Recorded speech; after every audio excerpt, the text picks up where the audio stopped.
Hey, welcome everyone. How's it going, Will? I'm doing good. How are you doing, Pigsy?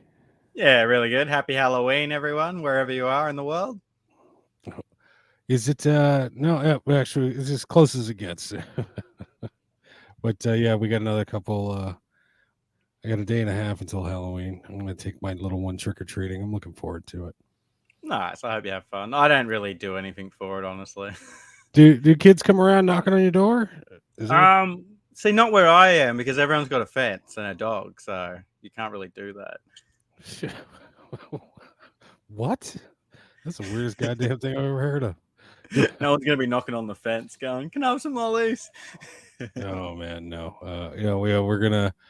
I'm gonna take gather my daughter and my girlfriend, and we're gonna drive. We're not gonna drive. We're just gonna walk around the block and then walk around the next block and come home. I'll probably be out for like an hour or so and then come home.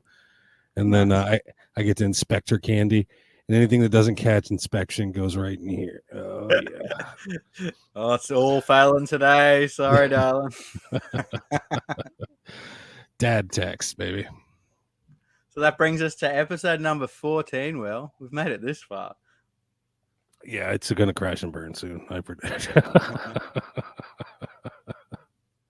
No, but yeah, yeah, this 14. Yeah, I was stoked when we hit 10, but here we are for number 14. Good shit, man. Good shit.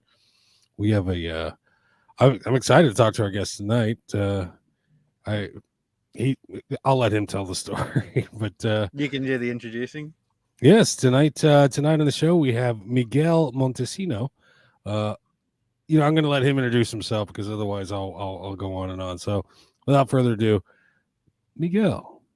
Hey, welcome, Miguel. Good evening, everybody. Good evening to the podcast. Let me introduce myself, like Will say graciously. My name is Miguel Montesino. It's my first time, so you got to excuse me. It's 2 o'clock in the morning over here on the eastern seaboard of the United States, so you got to bear with me. But I'm super excited, super stoked and everything.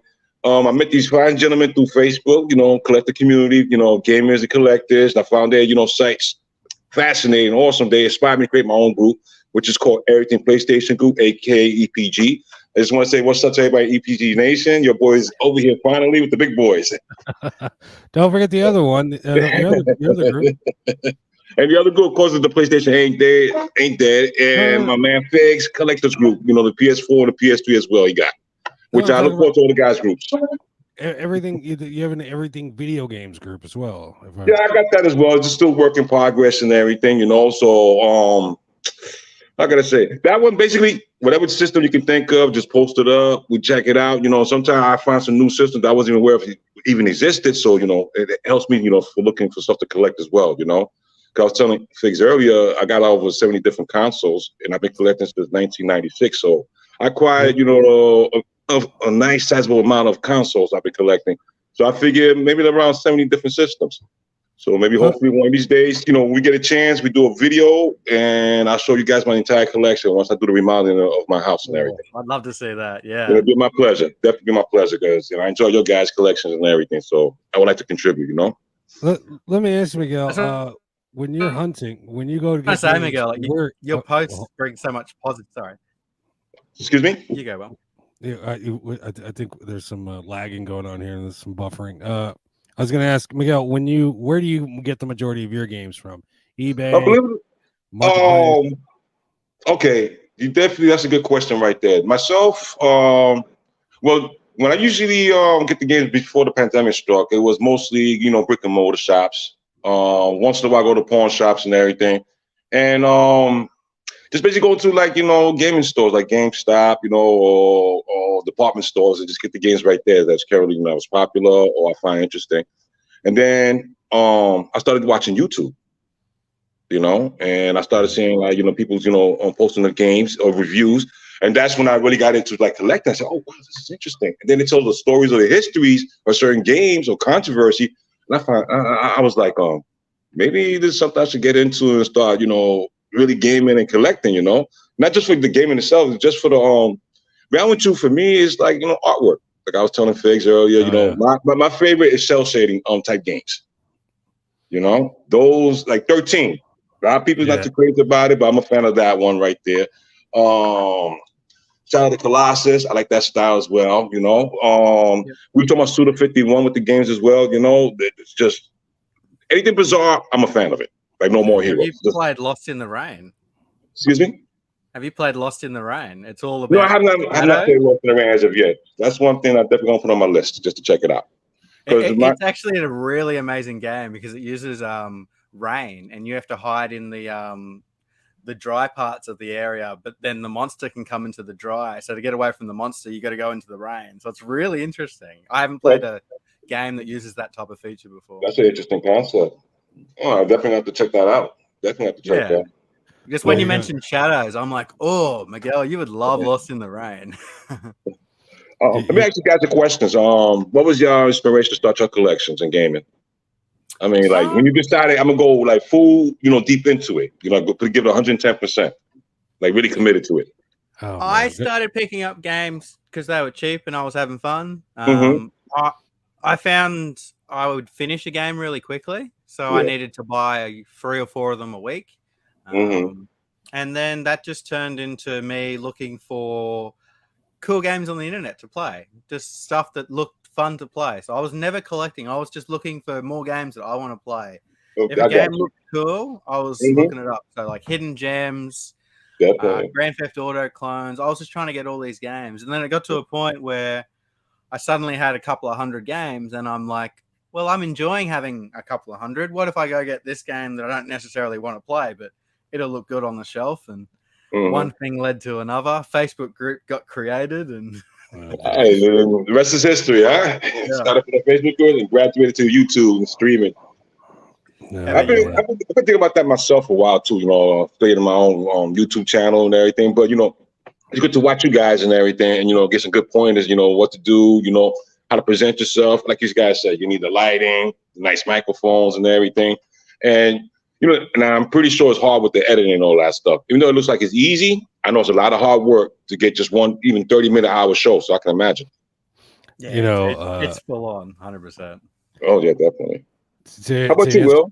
To answer your question, as much shit as I talk on the man, I gotta credit Metal Jesus Rocks.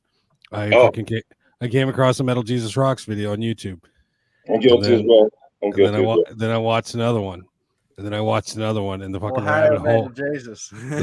All hail the metal Jesus. We collected his name, and then and they just in the rabbit hole, and I just went deeper and deeper. And I was like, I literally said to myself, "Fuck, I'm gonna start collecting video games." And I was definitely. And I was like, what am I gonna go for? Am I gonna go for PS1 or PS2? And I started the PS2. Started joining PS2 groups. Joined the PS2 Ain't Dead group, took over the group, and then it just fucking snowballed from there. YouTube is YouTube and the Metal Jesus are my catalysts. Let me tell you something. YouTube is like a godsend for me. When you try to find like an obscure game and you don't know too much the history about it, you practically put the name of the game in there and you guarantee at least 4 or 5 video interview of those games. So. For me, it helps me from hunting. I don't want to get a crap game and then find out afterwards. You know what I mean? And I don't want to go by hearsay or majority of people say I like this game, this person don't like it. It's like having 10 people.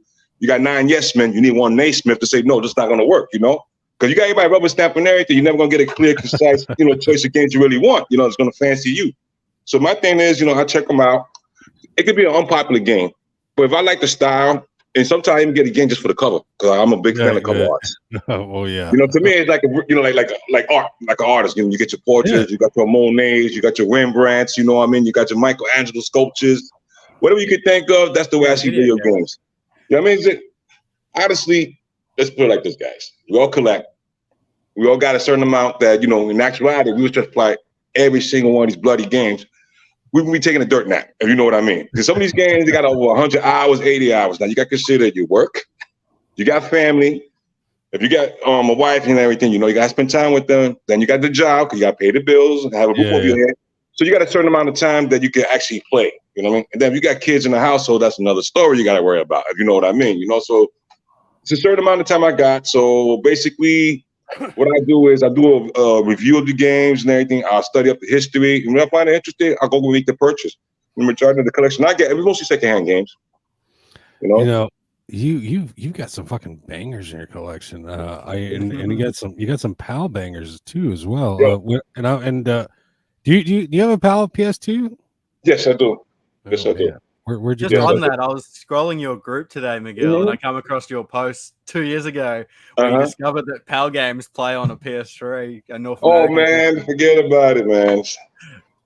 Yo, but you know what really got me into the PAL games was they released some American shows over there in the PAL regions. I'm like, you gotta be shitting me. You know, like I never knew about it, so I was like blown away. But honestly, the reason I really got it is because I'm a Conan fan. I love Conan the Barbarian. Yeah. I had to get it. We're talking never released in the United States. For the PS2, it was a PAL region exclusive and everything. I had to get it. So after a while, I noticed they had a Miami Vice game. Then we had Beverly Hills Cops.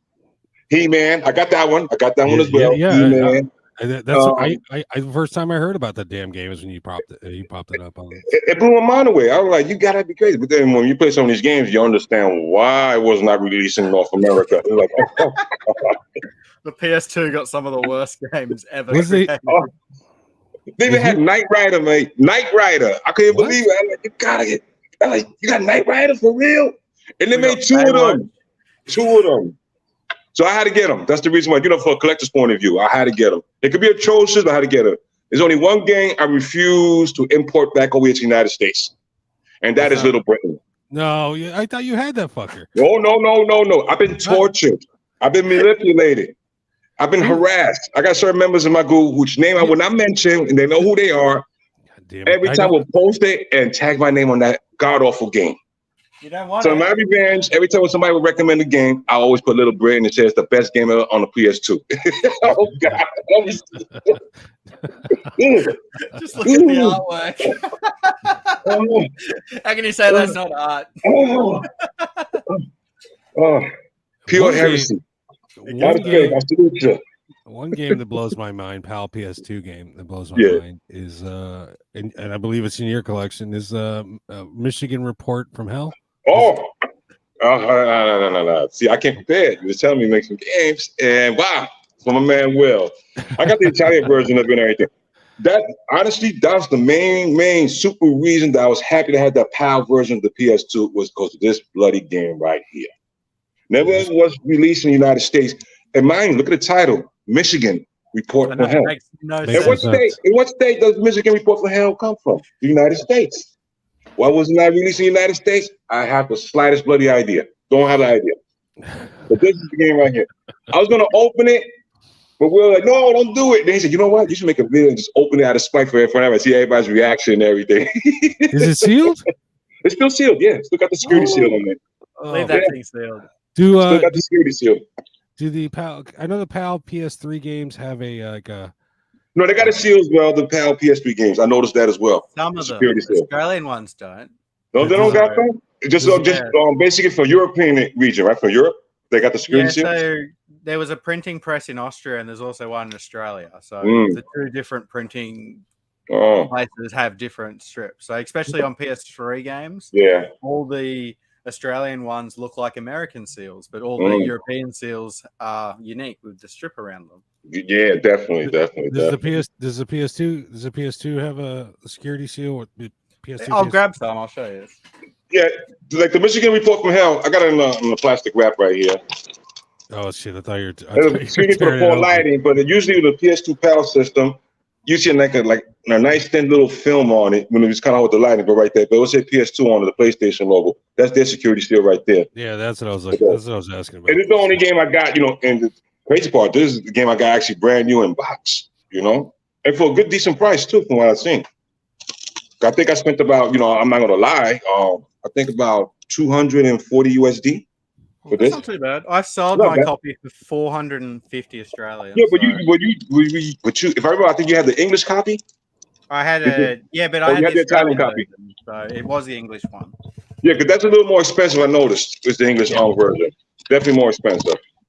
I'm just happy to have the game. That's all. I'm just happy to have it in the collection. All PS2 games are like that though, because on the back of a PS2 game, it has the country. You can see the little flag. Yeah, definitely. Yeah, like the one on the back over here, you can see it's Italy. You got the translation. That's a Dutch release. Gotcha. Oh, so you got a Dutch release? Yeah, so I was just going to show you an Australian seal game where this has the Y seals, but it doesn't have the strip around it. Gotcha. But then we get a European sealed one. So this is from the Netherlands. It's got the Ooh. Y seals at the top, but it then has the PlayStation strip around it. See, I'm jealous. You guys got some awesome covers. Yeah. Compared to the American covers, the North American versions. I don't know, man. I'd say I like that one. Have you seen the Grand Theft Auto version one they had? The cover? Which the PAL versions for the Grand Theft Auto? The first one, Grand Theft Auto 3. I like that cover better to go 2 hours for the North American version. And I think Fizzy probably got it. Hopefully, he can show us the version that I'm talking about. Fucking Fizzy in his goddamn collection. No. That's Grand Theft Auto 3. I could have thought it was a different one with more characters on them. Or maybe I got it mistaken. Are you talking Grand Theft PS1 or PS2? What are you talking about? Well, for the PS2 version. There are other versions of it. Different in cover arts, maybe, perhaps. Get back. It's been a while, but I know definitely it was different from the one we had. I think it was a much better quality. Unless it was maybe the platinum version. I don't have it. It could be a possibility. It could be. But like I say, some of the PAL versions, they definitely got better cover arts than North American versions, to be honest. I agree, but then I think Japan's got better cover variants art. That's a given right there. Definitely. That's a given right there. They definitely got some good covers for this. We've got a GTA fan in chat, Pascal. It's Christian. He says, yeah, he's right. GTA in Europe has another cover. Yeah, I figured. Yeah. Speaking of sealed games, okay, so have you ever considered sending because I've seen plenty of NTSC games being slabbed, but have you ever considered sending a Michigan report off to be graded? No. Matter of fact, we would have a discussion about that. I'm over here in the chat. Let me see, to be honest. My feelings about it, especially with Carl Jobs did that expose on it, his documentary. Amazing man, video. Fantastic. It's phenomenal. I was always against it. And my explanation is this: is who the hell these freaking guys are, and who gave them the credentials to grade these games? So they got a certificate from a school that the developers signed them off. Say, yeah, these guys gonna be our profession to let you know the fake from the real.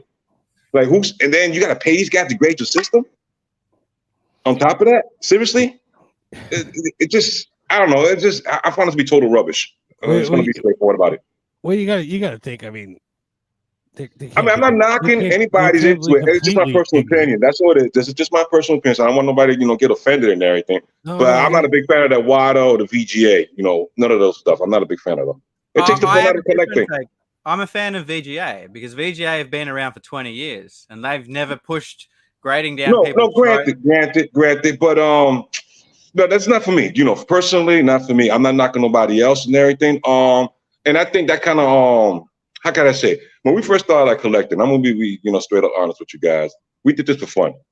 Yeah. As a hobby, our free time, and I hate to say it again, but ever since the pandemic, this thing went off the roof. I mean, as a collector, I should be happy and gratified. That means they increased the value of my gaming. But when I intentionally got into this, it wasn't in here to gain financial gain or think about it as a price figure. I did this out of passion to have fun. And to me, it's slowly turned into like the stock market. You got your ups and downs. You're constantly looking at price charting, where the price is going at, where it's standing at, what's complete in box, what's a loose copy. After a while, it'll take the fun out of it. And then you see these games that like Syberia is a good example, especially the NTSC version one. Them things are going with Daniel $600, $700. And I remember a couple of years ago, you could find it for $15. It's $16. Now, if I was a time traveler, I would have bought about 10, 15 of them copies myself, just in case. But I never thought it was going to blow up like that. And then we got Godzilla on the PS4. That, I think, is going like about maybe $200, $250 on average, at least from what I've seen from eBay, if I recall. And every version of it, not just the American PAL, even the Japanese version. Yeah, that's what I'm saying. But, the game, honestly, it's trash. You know what I mean? Janky control. I'm not really a big fan of it. I don't know control-wise, but I bought it because there's a controversy behind it, and I just like controversy. So it's a good discussion piece and everything. It's the same thing with the Rule of Rose when it first came out. See, I wasn't even aware of it. And let me tell you a funny, interesting story about this rule of roles. Remember when Will, you asked me, you know, how I usually get my games? I used to say back in the days, usually, you know, like brick and mortar shops and stuff like that. Yeah. I went to, well, back then we used to have a lot of stores. They sell DVD movies. And then you used to get stacks of PS2 games and everything for cheap. Yeah. I wasn't aware of rule of roles at the time. They would have them inside a barrel. You know, when you get like a dollar barrel, whatever, they got all the junk stuff. It was all in there, man. And I think it was about 4 or 5 copies. I didn't even know about it. Yeah. So you can imagine, to my amazement, when I seen it, you know, I finally, you know, started going on Facebook and going to these groups and seeing these collections. This game is worth so and so much. And when I go on YouTube and do a little study, I'm like, oh my God, what the hell did I just pass up on? So to this day, I kick myself for that. I could have got it, but you know, I didn't like the cover art. You know, something like this doesn't catch my eye. Oh, you got it. I was going to ask my next question. You got it. No, I got no, but unfortunately, I had to pay a premium for this, you know. But the thing is, at the time, I could have got it for $14, you know. But I looked at the cover art, I didn't think about it. I didn't even have the chance to, you know, check the back cover to read on it. It's just like I said, I buy most of my games. I like the cover art. This one just didn't appeal to me at that time. But if you looked it up, you would have. It still doesn't appeal to me. Don't get me wrong. It still doesn't appeal to me. The only thing I like about this game is because of the controversy and the history behind it and the misconception, you know what I mean? Due to a cultural thing with the Japanese and the Americans, you know, you know, as far as the Western point of view translation, so they got it kind of wrong. So they thought it was kind of like a little child type of thing. I don't even like saying it, but you know, but it was not that at all. It wasn't that at all. But that's the reason why I got, because of the controversy behind it. That's my main reason. And it's an Atlas title. Love Atlas. As well, Atlas as well. You're absolutely correct. And I think my man Will got a complete set for the PS3, right? No. Well, not yet. You still got a ways to go? I tried with the PS2, got halfway through, and I fucking abandoned it. No complete sets here. My collection is curated. It's just a fancy way of saying I'm not buying the sports games. But no. I did make I did give it a try, but no, nothing ever came of it. Shit, and not to mention, I mean, I had 3 bookshelves full of PS2 games at one point, and boxes and boxes stashed under the bed as well. And it just came to a point where I was like, no, I'm not. And then so I got out of PS2 little by little, and I migrated to PS3, and now I'm migrating out of PS3 little by little and migrating over to PS4. But I still got some bangers. I'd like to think anyway. Myself, I'm late to the game. It's like right now, currently we're at the PS5 phase, right? I play mostly PS3 games by choice. Don't get me wrong. This day and age, you know, these games right now, I like the back when we played with the PS1 and PS2 game. The game was complete, 100%. We played it, start to finish and everything. Then gradually, when we get from the PS3 and PS4, you get a game coming to the market, it's not really completed. You know, you got to download this, you got to download that. You know, there's a patch to update this. They sometimes just send the game, which is totally screwed up, you know? First, we had the situation with No Man's Sky. Then we had the same situation with Cyberpunk 77, you know? So you can imagine that's the main reason why I don't like really collecting modern games, because stuff like that. And then when you get these games, I heard, I don't know if it's true or not, the Modern War, if you get like the physical copy, I think it had about 28 megabits of information on it, and the rest still got to, you know, it's like essentially downloading. Yeah, so they're selling an empty Blu-ray. Yeah, that's what I heard. You know, megabytes on it. Like, that's a joke. A Blu-ray holds 80 gigabytes of data or something ridiculous, and they're putting... Like, exactly. Then, you know, I heard altogether, I think it's about 150 gigabytes just to play that game, you know what I mean? So it's like, it's spacing, especially with these big games coming out soon, that's going to take up the entire storage, even with the SSD card. Unless they got a bigger, you know, 4 terabyte type one, you know, because these games that's coming out soon, especially with the new Dead Space, I can't wait for that one. I'm not going to lie to you guys. I get the hair standing up behind my neck, man. I just hope they make a movie of it, because I swear that will be the bomb movie right there. Imagine Dead Space in live action. With today's, you know, current technology, man, it'd be bananas, man. Bananas. As long as Netflix doesn't do it, we'll be okay. I did see you got the PS5. I got the Modern War one. Yeah, I just got that one yesterday. Just, you know, happily, you know, I'm super excited about it. But to be quite honest with you, I just want to get a regular plain one, but that's the only one they had available. Anyway, man, it's hard to get a PS5. So, man, dude, I got lucky when it came in launch because I was a PlayStation Network member, so I was invited. No, you for got the launch one. So I got the email. I got to the Kiki. Finally got to the line. So I gifted that to my son. So everybody thought, "Oh, you got a PS5?" No, I didn't get the PS5. I gifted it to my son. So it was a Christmas gift for my son and everything. Unfortunately, my son don't like to share, so I'm barred from his room, so I can't play his games. so that's why I was stuck on PS4, PS3, and everything. But it was pretty cool because when it first came out, it wasn't too many games, for the PS5. Everything was, upgrade from the PS4 to PS5, type games. So now that we got these new horror games coming out, now it's going to be quite interesting. And I'm looking with anticipation because one thing I definitely do love collecting is horror games. That's my number one right there. I love horrors. So that's this week's homework. That's a wonderful segue there, Mr. Montesino. Beautiful, beautiful. Let's go ahead and let's do it now. As you guys know, here on at the PlayStation Podcast, Collectors Podcast, we do like to assign our guests homework, and of course, Biggs and I have to do the homework as well. Today, it's our Halloween episode, so we each picked our favorite horror titles. So, let's guess first. So, Miguel, what did you bring? What did you bring to the table? What is your favorite horror title? What did you want to talk about this evening? Oh, wow. I got so many. It's freaking ridiculous. This was going to take a minute because I got so many to process. No, but my favorite, honestly, and this one's unique by itself, is the 2-player game of Obscure. I love that game. Oh, no, it's intriguing. Oh, shit. What is it? Number 4 of the top? Are you talking about the Holy Trinity? They're talking about? Well, it's up there as well. As they call it. Because I think you got 5. Well, let's say the top 5. Is that number 4 or 5? Would you say? Because we got Rule Rose. Well, honestly, I think this one would be. This would be number 4. I think it'd be number 4. Yeah, number 4, Obscure. Yeah, number 4. Number 5 would be the that samurai game, that 1 hour. That's interesting because over here it's actually a cheap game. You can get that for less than $100. Which one? This one? Yeah, and number 2 in the Power regions, right? Yeah. I don't know why the difference in prices of the game. It's essentially the same game. I don't get the reason why the price is different. It's ridiculous. Particularly like Syberia, we were talking about. Syberia, you can still get it for a decent, under $100. $190 depending where you get it from. It's just a Power region one. $200.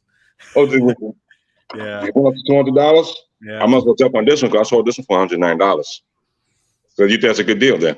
Well, I was looking on eBay a couple of weeks ago, and they were over $200. So now they're going to go over $200. Well, it's still better than $700 for the North American one. Just makes you're aware of the reprints for the. Yes, I thank you guys for that one for opening it up. You and Ricky. What's up, Ricky? I appreciate the podcast for that one right there as well. Thank you very much. I got the Painkiller one, so I want you guys to see. I got that one, so hopefully, I had to make sure mine wasn't a reprint. That's the original. That's the original, yes. This was an interesting story, man. How I got this one. You know how I got this game? I got it in the bundle. Ooh. And the funny thing, when I got the bundle, I wanted the Lollipop Chainsaw game. Yeah. That wasn't the way to this game. It came in the bundle. So I had 6 games altogether, and I think I paid $167 USD on it. Oh, fuck you, man. Really? So I lucked out. I lucked out, dude. You get lucky once in a while. You find stuff like that. Guys find some of these classics in garage sales. Grab on some of the stuff for the kids that you went to school, all that stuff. You know what I mean? You'd be surprised the kind of stuff you be finding out there, and you just got to jump on it. It's ain't like Goodwill. I go to Goodwill and I check once in a while on it. Even though you take a risk, it's going to work or not work. This is part, workable or none. But you do get some good deals there as well. But it's sort of turned into eBay, as well on Goodwill games too. I'm happy you found the deal, but the jealous hater in me is also like, that's all right. I be hating too. You get a good deal. Sometimes, honestly, some of these guys I see posting, "Oh, I got this for $15. I found this and that." I like, this is some clickbait bullshit, Because honestly, this day and age, in this day and age with social media and everything, everybody's getting aware. Even though it's a niche market for us right here in general, they know that we're some gamers that take this thing hardcore, and someone will pay some premium top dollars for some of these games. So these guys are gonna do their homework. But then when you see these guys talking about they found a $15, like, where you found this at? They talk about porn. I doubt it very much. Garage sale, I think grandma's kind of hip nowadays. All you gotta do is check eBay, put the name on it, and see right there, and find out what they're really going for. And it's not that hard to check, So, I mean, I give them out of face value. They find it. Congratulations. But half the time, it'd be some BS. A pile of hot mess, as far as I'm concerned. As far as the lots of grains of salt. If I can see those posts, look what I got for $15, and it's fucking roll of rose, and it ain't going for $1,000. I'm like, for real? Are you for real? But honestly, it's like, I mean, some of it could be true. Yeah, well, some could be some BS. No one's gonna make a post going, look what I just bought for $1,000. Yeah. Oh no! Look what I found. NBA Elite. I got it for $10 from grandma. You know what I mean? It was collecting dust. So like, yeah. Like, no. How about you guys? What's your favorite horror game of all time? I mean, for the collector, is it a PS1, PS2, or current gen? I'm not a horror person, honestly. I like collecting horror games, but I don't really watch horror movies or play horror games. But there was one horror movie that I was into, and I watched every single movie, and they brought out a video game. And of course, I was Saw. Oh, so I did enjoy these games. They were a bit different. Not for everyone, but I was a big fan of the movie, so that's sort of. Well, definitely, I'm a big fan of the movie and everything. The game is quite interesting, but I got them as well. Like I said, I'm a big time. If it was trash, I'm gonna buy it regardless. I just like to have a nice, complete set of those. That's my subject right there, and those are my games I like to get most of the time. I told Will one time my intention was to collect like all the games that's M-rated. Yeah. But see, when I said that was a broad spectrum of M-rated games. And I don't want to have a box full of Modern Warfare, Call of Duties and everything because they're M-rated, and some of these games is like, nah, it's impossible. So I try to keep it like in a certain genre, certain subsets of them, and I try to keep it in the horror survival type area. So that's my thing right now. Presently, that I'm trying to collect right now. Once in a while, I like to get into some action games too, So don't get me wrong, I do enjoy other stuff besides horror games, but that's my main passion and heart I'm into is collecting horror games myself. Especially on the PS3, because there was so much shovelware in MA15 games that were like shooters, but they were just crap. Yeah, definitely. And they have some quite gems out there too, So PS3, even though it got a love and hate relationship, and then the infamous fat PS3 with the yellow light of death, forget about it. It happened to me, especially my backwards compatible one. My heart dropped, man. Of course, you know me. I went to YouTube how to repair the yellow light of death. You need a heat gun. I don't got a heat gun. You need a solder this. I don't got a soldering kit. But that some of them show you some easy hacks and some of them show you in depth how to do it properly. I was able to repair mine, and it lasted for about 3 months. Remember, I bought cheap Chinese thermal paste, so it didn't last too long. But at least I know the process. And I said on average in repair time, I should give it a good hour. It takes 20 minutes to cool down. You know what I mean? It takes about an hour, more or less. Oh, okay. So sad. Yeah. Figsy on the Saw games. The second part is the money game here. Part 2 is the money game here. Is it the same over there for you guys? Like they're both expensive. I think last time I looked, this was like 60 and this was like 120. What? I haven't looked for about 6 months, so those are Australian dollars, so take it with a grain of salt, maybe. They're both power copies, but they're not Australian copies, so I did have to import them. Where this one has a sticker on it, though. I think Saw 2 for us in North America is the more expensive one compared to Saw 1. I think Saw 2 is the more pricier one here in North America. All right, well, about that if I remember right. Right, Bill? I think it's Saw 2 is more expensive than Saw 1. Same here. Saw 2 is the money game here, yeah. Well, between the two. All right, so it's my turn. Horror titles. Here's my favorite horror title that I picked. No, I'm kidding. It's not Amore. It's a running gag on the show, but no, it's not Amore. I picked Resident Evil 1, and this is the only copy I have of it. Oh yeah, OG Resident Evil. I got that copy. This is the remake. It's I love it. This is a good one too. Don't get me wrong. I'm a Resident Evil fan from day one. Or the first time I played that game. It was the first time I learned the term jump scare. Fucking the scariest shit when you're I think it's Jill. She's walking down the hall, and the dogs come through the fucking window. I was like, oh my god, fucking, and I clutched my pearls and I was like, oh my god! And I fucking fell in love with the game. And I fell in love with the series, and I've been collecting them ever since. So, Resident Evil, it's a classic, and that's my pick for my favorite horror game. I got a funny story with that one. Will, with that one, it's an interesting story as well. It's on Resident Evil 2. I played. I was hanging out. This was my younger days. I used to go party, going to clubs and everything. So I come home, ripping drunk and everything, wobbling. I wasn't sleepy. I said, I'm in the living room. This is when I was still living at my mom's house at the time and everything, right? So I go over there. I be quiet. I snuck in. I turn on TV. I lay on the bed. I'm playing the game. I'm playing Leon. I go to the police station. And how they got the music built up, the crescendo, and it slowly gets down quiet. Yeah. And, and the funny part is the entire room's cold and everything. I'm relaxing. I'm really getting into it. Then I'm about to doze off. I'm leaning towards the bed. On sofa. Next, that god awful glass cracks. Then the music jumps up. You hear the crow screaming. I spin around, fall off the fucking floor, man. Bust my ass right there. That's a mark of a good game. It woke me up. I was wide awake. It scared the crap out of me. I'm not gonna lie. That was the most shocking one for me. That actually made me fall off the couch. If it gets your ass off the couch, it's doing something right. It got me off the couch. Let me, guys. I'm gonna have to take a break. Let's see. I'm gonna open. I gotta go to the bathroom. I'll be right back. Go ahead. Do your business, man. Go to human. All right, Figs. Figs, you're my official PS3 guy, right? Yeah, 100%. So every time when I find something that obscure or something, I go to you, ask for your advice and everything, and input. And I appreciate you too as well. When you first started out doing these on YouTube videos and everything, I gave you a message. I say, look, relax, be yourself, and when you talk to the camera, talk like you talk to somebody. And you've been doing that ever since. And I'm proud of you, man. Now you're like a natural, man. It's fantastic, man. I see you getting better and better every time. Video, I think of you, and I'm like, talk to the camera because exactly. You make them feel like they're part of the family. That's the idea. You get the friendship right there. You know how we watch these guys in the other YouTube channels, like you said, Metal Jesus Rocks. You got on RGT 85. You got these other guys in there. I find it to be entertaining. You know what I mean? Some of them. And I like watching Pat the NES Punk too as well. You know what I mean? I like his podcast as well. He's like the Howard Stern of video game podcasting.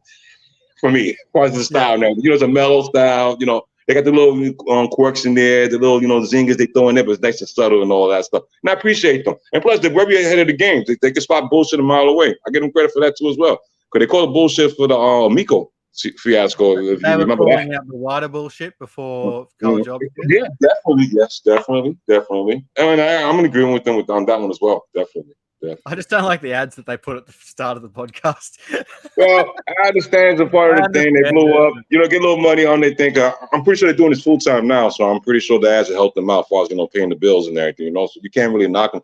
Once you start getting ads, that's when you made it to the big leagues. Yeah, we might be doing it one day here. So no, of course.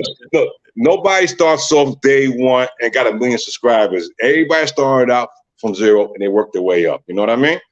After a while, it's gonna pick up. The more comfortable you get, the more excited, and the more people see and see how you guys are, how you interact and everything. It'll spread around. And then, like you say, we got the link for the Facebook groups. People that watch it in, just word of mouth. You're gonna see it gradually built up. You know what I mean? The thing is, just be yourself, enjoy it, and have a good time. When you start getting serious and it start getting you stressed out, that's the time you gotta leave. You know what I mean? I wanted to touch on Facebook, Miguel. I like what you bring to the group because you bring positivity with every single one of your posts. Honestly, I watch other groups and everything. The do's and don'ts and all that stuff. And some of these groups I intentionally join and I intentionally do it because they know for trolling. So I go there and I want to get the feel for it and to kind of response. And some of these groups are so toxic. Yep. They left a bad taste in my mouth. Like, oh my God, this is how these people are with each other? I was like, nah, I want to have a group that we can have fun. And I want, people, members, especially the ones that don't like to post because they don't want to hear no negative response or anything. Yeah. So I try to get them on post up games that they enjoy. So I'm the type of guy, I don't care if you only got one game or 1 million games. Post with pride, have fun. We want to be there, we want to support you, we want you to have fun. We encourage you, they keep you, from going out on the streets doing some, pure fuckery or get arrested or some other BS shit. And if you're going through some real, life trials and tribulations and gaming give you peace of mind, you're more than welcome to this group. I want people to feel comfortable and have a good time and, and make some good friends. Sometimes you make some great quality friends. I met a lot of fantastic, interesting people during this time. Look, I'm speaking to you guys. I'm on a podcast. That's evident in itself. And this is through a mutual love of gaming and collecting, And we started on Facebook. And look at where we at right now on YouTube. I'm like, wow. I think you're our 12th guest on the show. And every single guest has been from Facebook and from one of the groups. So it's amazing. Well, the amazing thing is the love and support that you guys get. It came from Facebook. Like you guys, I knew y'all for a couple of years and everything, and it was an honor for me when Will, asked, "Yo, you interested in the podcast?" I go, "Wow!" So for me, it's like validation right there. Like I'm part of the members, part of the community, part of the family, and it was an honor. And besides that, I'd love to support you guys. When me and Will were talking about doing the podcast, you were one of the first names that we suggested. We had to get you on here, so. I appreciate it, man. I'm very humbled by it. Thank you, guys. To us, you're an important part of the community because you run a group. You're Thanks to you guys. That was my inspiration. You guys were my inspiration, of course. Your group is. Quite honest with you, I have fun with you. I actually have fun. I got to meet a lot of interesting people.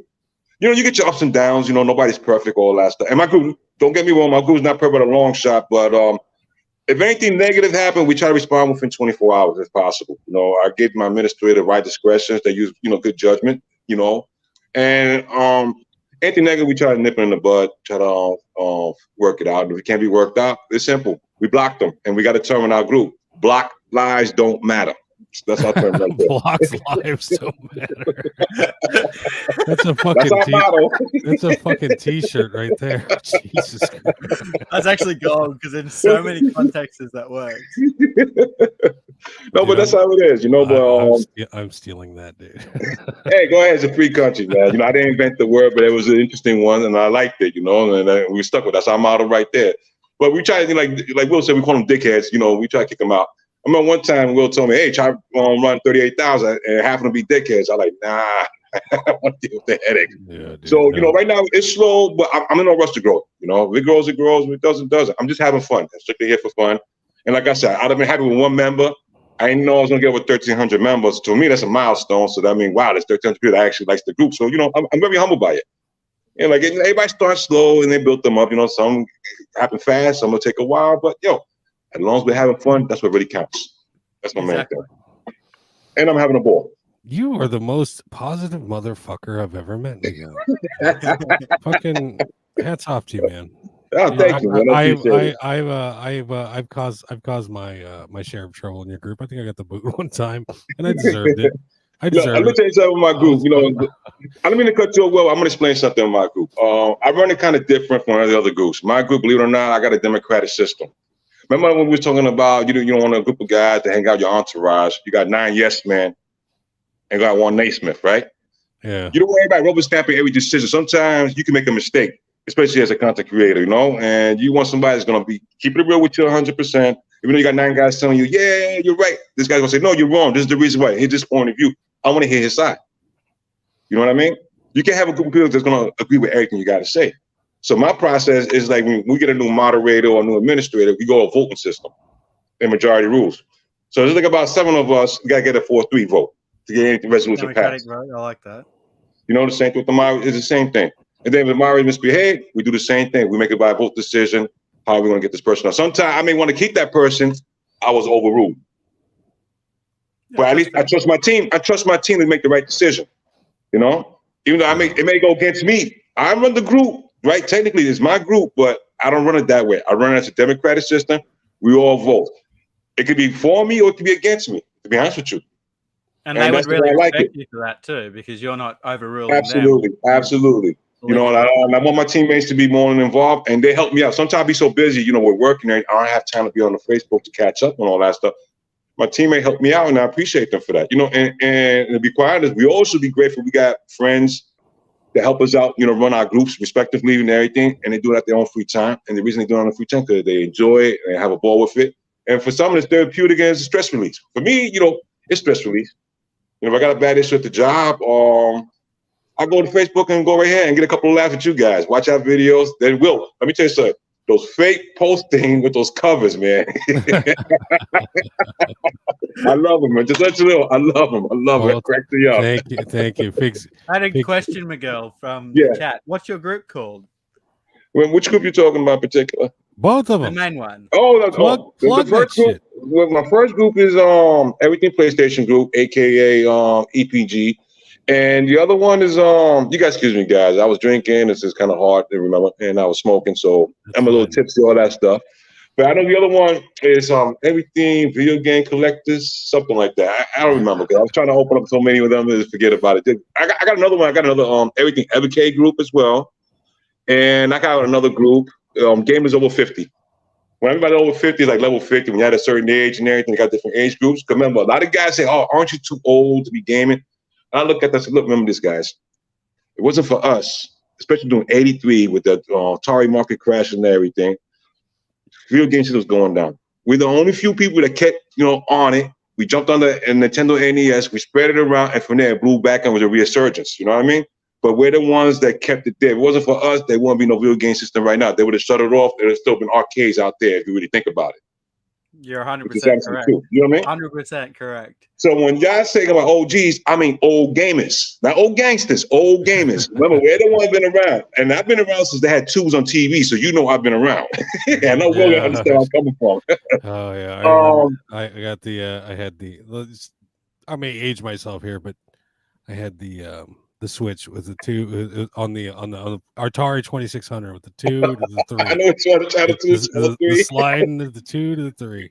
If you don't and know, there's a little button knife to screw it in there. If you know, you know. Yeah, exactly. You don't know the struggle. The struggle is real back then. With the double fucking goddamn, Figsy's over here like, what the fuck are these? I'm over here like, I know the memes, but that's about it. No, yeah, we go back. We go back. As far as I can remember, I think the first actual video game console I ever saw was the 2600.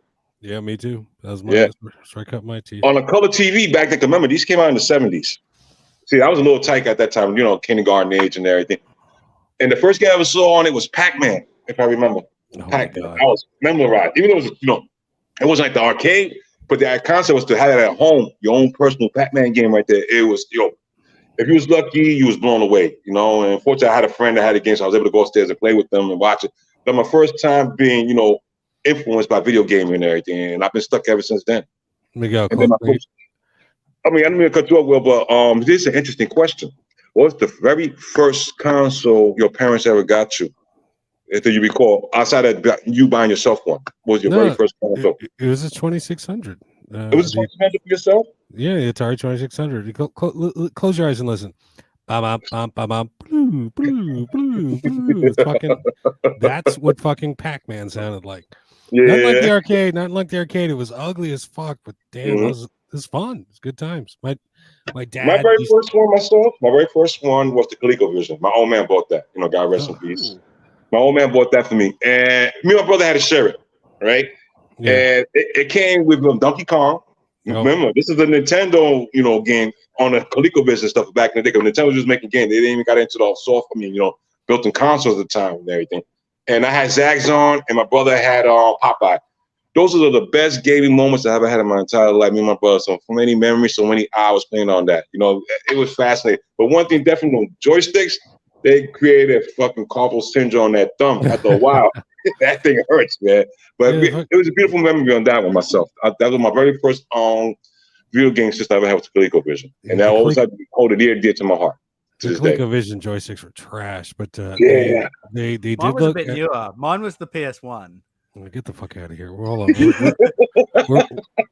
I remember Dad bringing home a PS1, and I would have been 5 or 6 years old, and life started from then. Oh my god, me and my brother loved that thing, and Dad played with us as well. So between the three of us playing like Crash Bandicoot, Spyro, Need for Speed. Need for Speed. Oh man, I have a good memory of Need for Speed, definitely. So your first one was the PS1. Interesting. I still got my first original PS1 game to this day that I've ever bought for that system. And it was Star Wars Rebel Assault 2. Nice. And I still got it to this day, man. It's not a very good game, but it's a lovely, lovely cover, and it's a double disc. Yeah, I'm a Star Wars fan. I'm a Star Wars fan. I just got to it say Star Wars on it. But to be honest with you, I saw it was double disc. Oh, it must be a big game. Let me check it out. But that was my first game I ever bought for myself for that PlayStation, and what really got me into gaming. To be honest with you guys, and especially RPGs, was Final Fantasy VII. That blew me away. I remember when I first went to Blockbusters, that's when I was getting my games at the time. I wasn't really collecting. I just rented them and just played them randomly. And we bought the console, rented it just to play it. I played that game. I didn't have a memory card. I lost my mind. Oh my god. They told you needed a memory card. I lost my mind. So that motivated me to get the goddamn PS1 to play that freaking game. You know what I mean? And I really enjoyed it. But like I said, it was Star Wars Rebel Assault, and then I finally got the Final Fantasy, and when I played it, I felt invested, man. I really felt invested. I really felt with the characters. I mean, it was the first game that really took me there, you know, and I really felt like it was a part of the family. You know, I didn't really want it to finish. That's how much adventure. First game I ever had I was that much deeply involved in. Ever. I never had a game have me like that. Final Fantasy VII is the main game that will always be near and dear in my heart.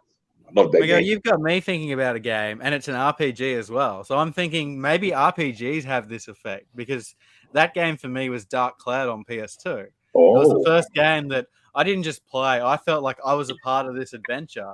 And like I was going on this adventure with Toad till the end of the game. And like even today, like I can still picture every scene of every cutscene of that game. I still play it today. And yeah, like that was first RPG I ever got into. So yeah, but you got RPGs like that? Well, yeah, I got that game. I haven't played it yet, to be honest with you. And you know, and to be quite frank, I kind of find it hard to even get into any RPG games in this day and age. It's too much. Yeah, it's too much. Over 80 to 100 hours, you know what I mean?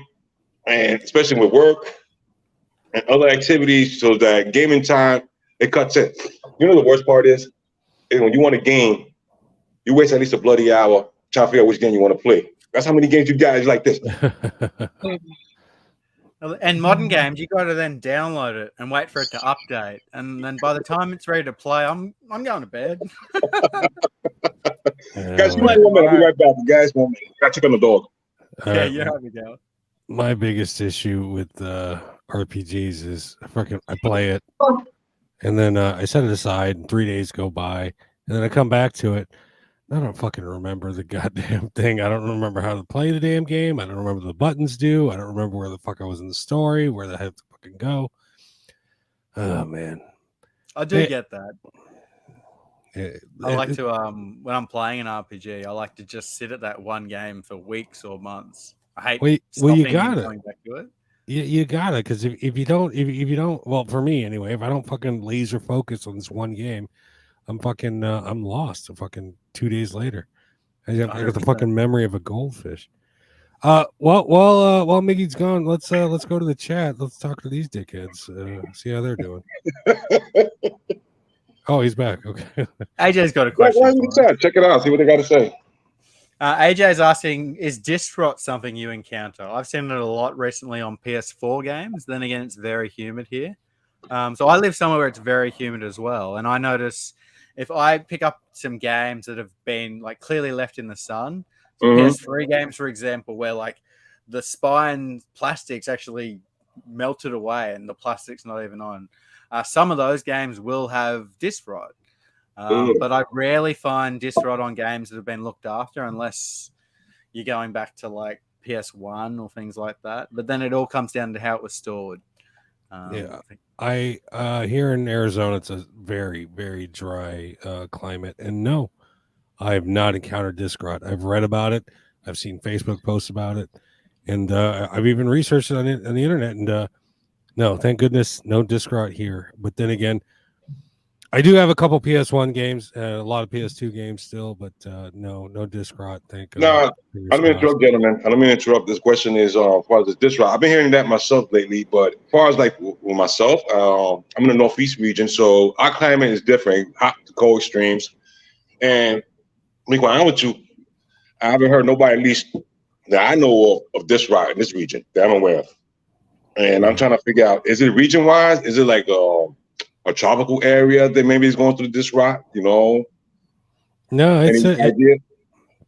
I would assume so, because like I purposely have this room humiditized because of the climate here. If I didn't do that, you got a dehumidifier in there?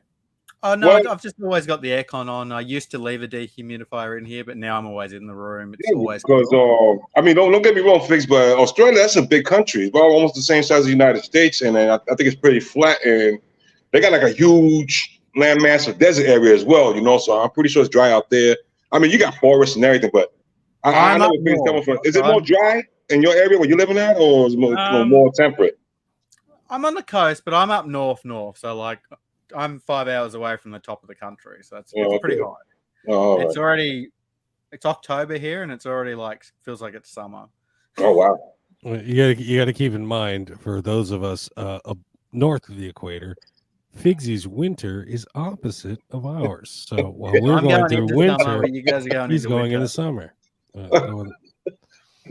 And also, his toilets flush backwards. I was about to say something about that. Thank you. We do it. And counterclockwise and clockwise. And this man eats kangaroos. That's all I'm Sorry, saying. just to make it more accurate for you guys. Is that better? Well, you upside down? Perfect, right? All right, now I'm the right way up, guys. There we go. That's some shit right there. I love that country. I love Australia. I'm sorry, guys. I know the kangaroos are marsupial, but for us New Yorkers, we call them giant rats with 2 legs jumping around. I don't want to be around them. Especially the kangaroo that can kick your ass. We call them giant rats over here. I can imagine a kangaroo in a New York City sewer jumping out of there. We'll get to scare the crap out of people. That's like the Ninja Turtles or something. Yeah. Oh man, no, but your country's a beautiful country, man. Definitely, I would love to visit that one day over there. Definitely. I would love to have you, Miguel. So if you're ever in the area, you're welcome to come to my place. You're ever in the area, dude. That's a big place over there, man. Your country is a fucking continent, you motherfucker. Thank you. In that area. Remember, the country is the continent, you know. Oh man, what else we got going on in chat? Who we missed, Figsy? I'm just trying to get to some of the questions that people have asked. Here's one. Where's your Spider-Man costume, Figs? This again comes down to the heat. I was going to wear the Spider-Man costume, but the podcast would have ended half an hour ago. Okay. I need to hear about this Spider-Man costume. What the fuck is it's a full bodysuit Spider-Man costume. So when I used to stream on Twitch, my number one mod goes by the name of Spider-Man. So to thank Spider-Man, I bought a Spider-Man costume and streamed wearing his outfit for the whole stream. Oh wow. Okay. So you don't run around the town after hours fighting crime and shit. No. You said you wouldn't talk about that. Figsy man does whatever a Figsy can.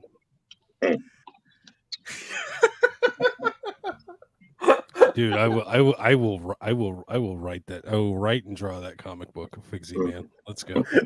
Well, there's a question for you. What's this?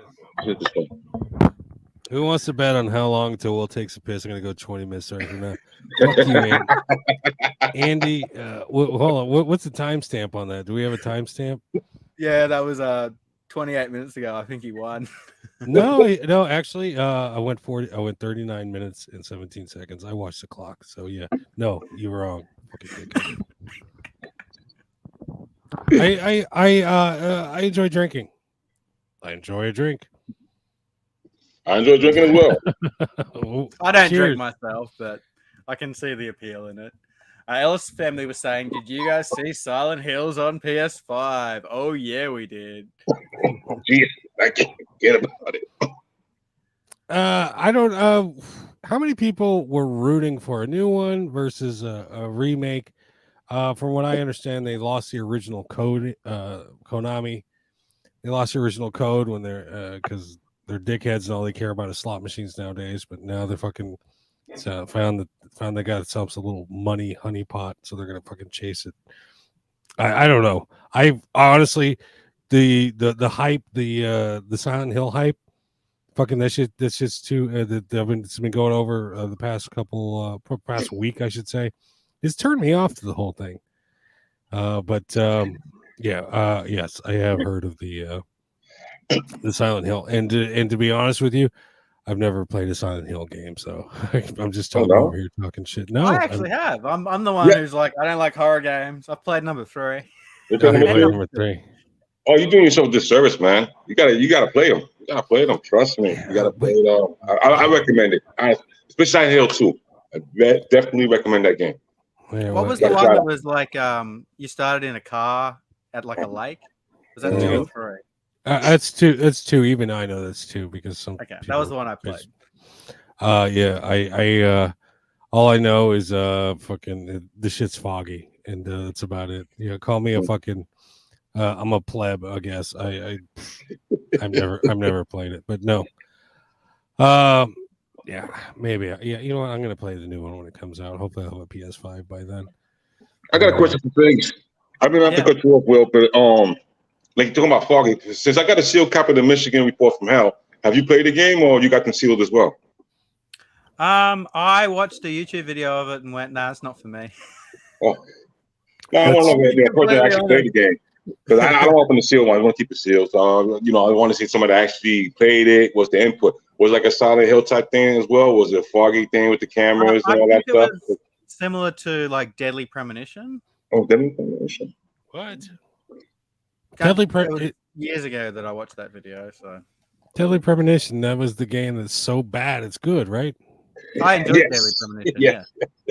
Yes. So is Michigan Report so bad it's good? You're asking the wrong person. Oh, Jesus. From my understanding, that's the topic of the day. Is it's so bad, it's so good, they got to have it in the collection. Like I said, some of these games, what that can't understand for the life of me is half of these expensive games actually are trash games.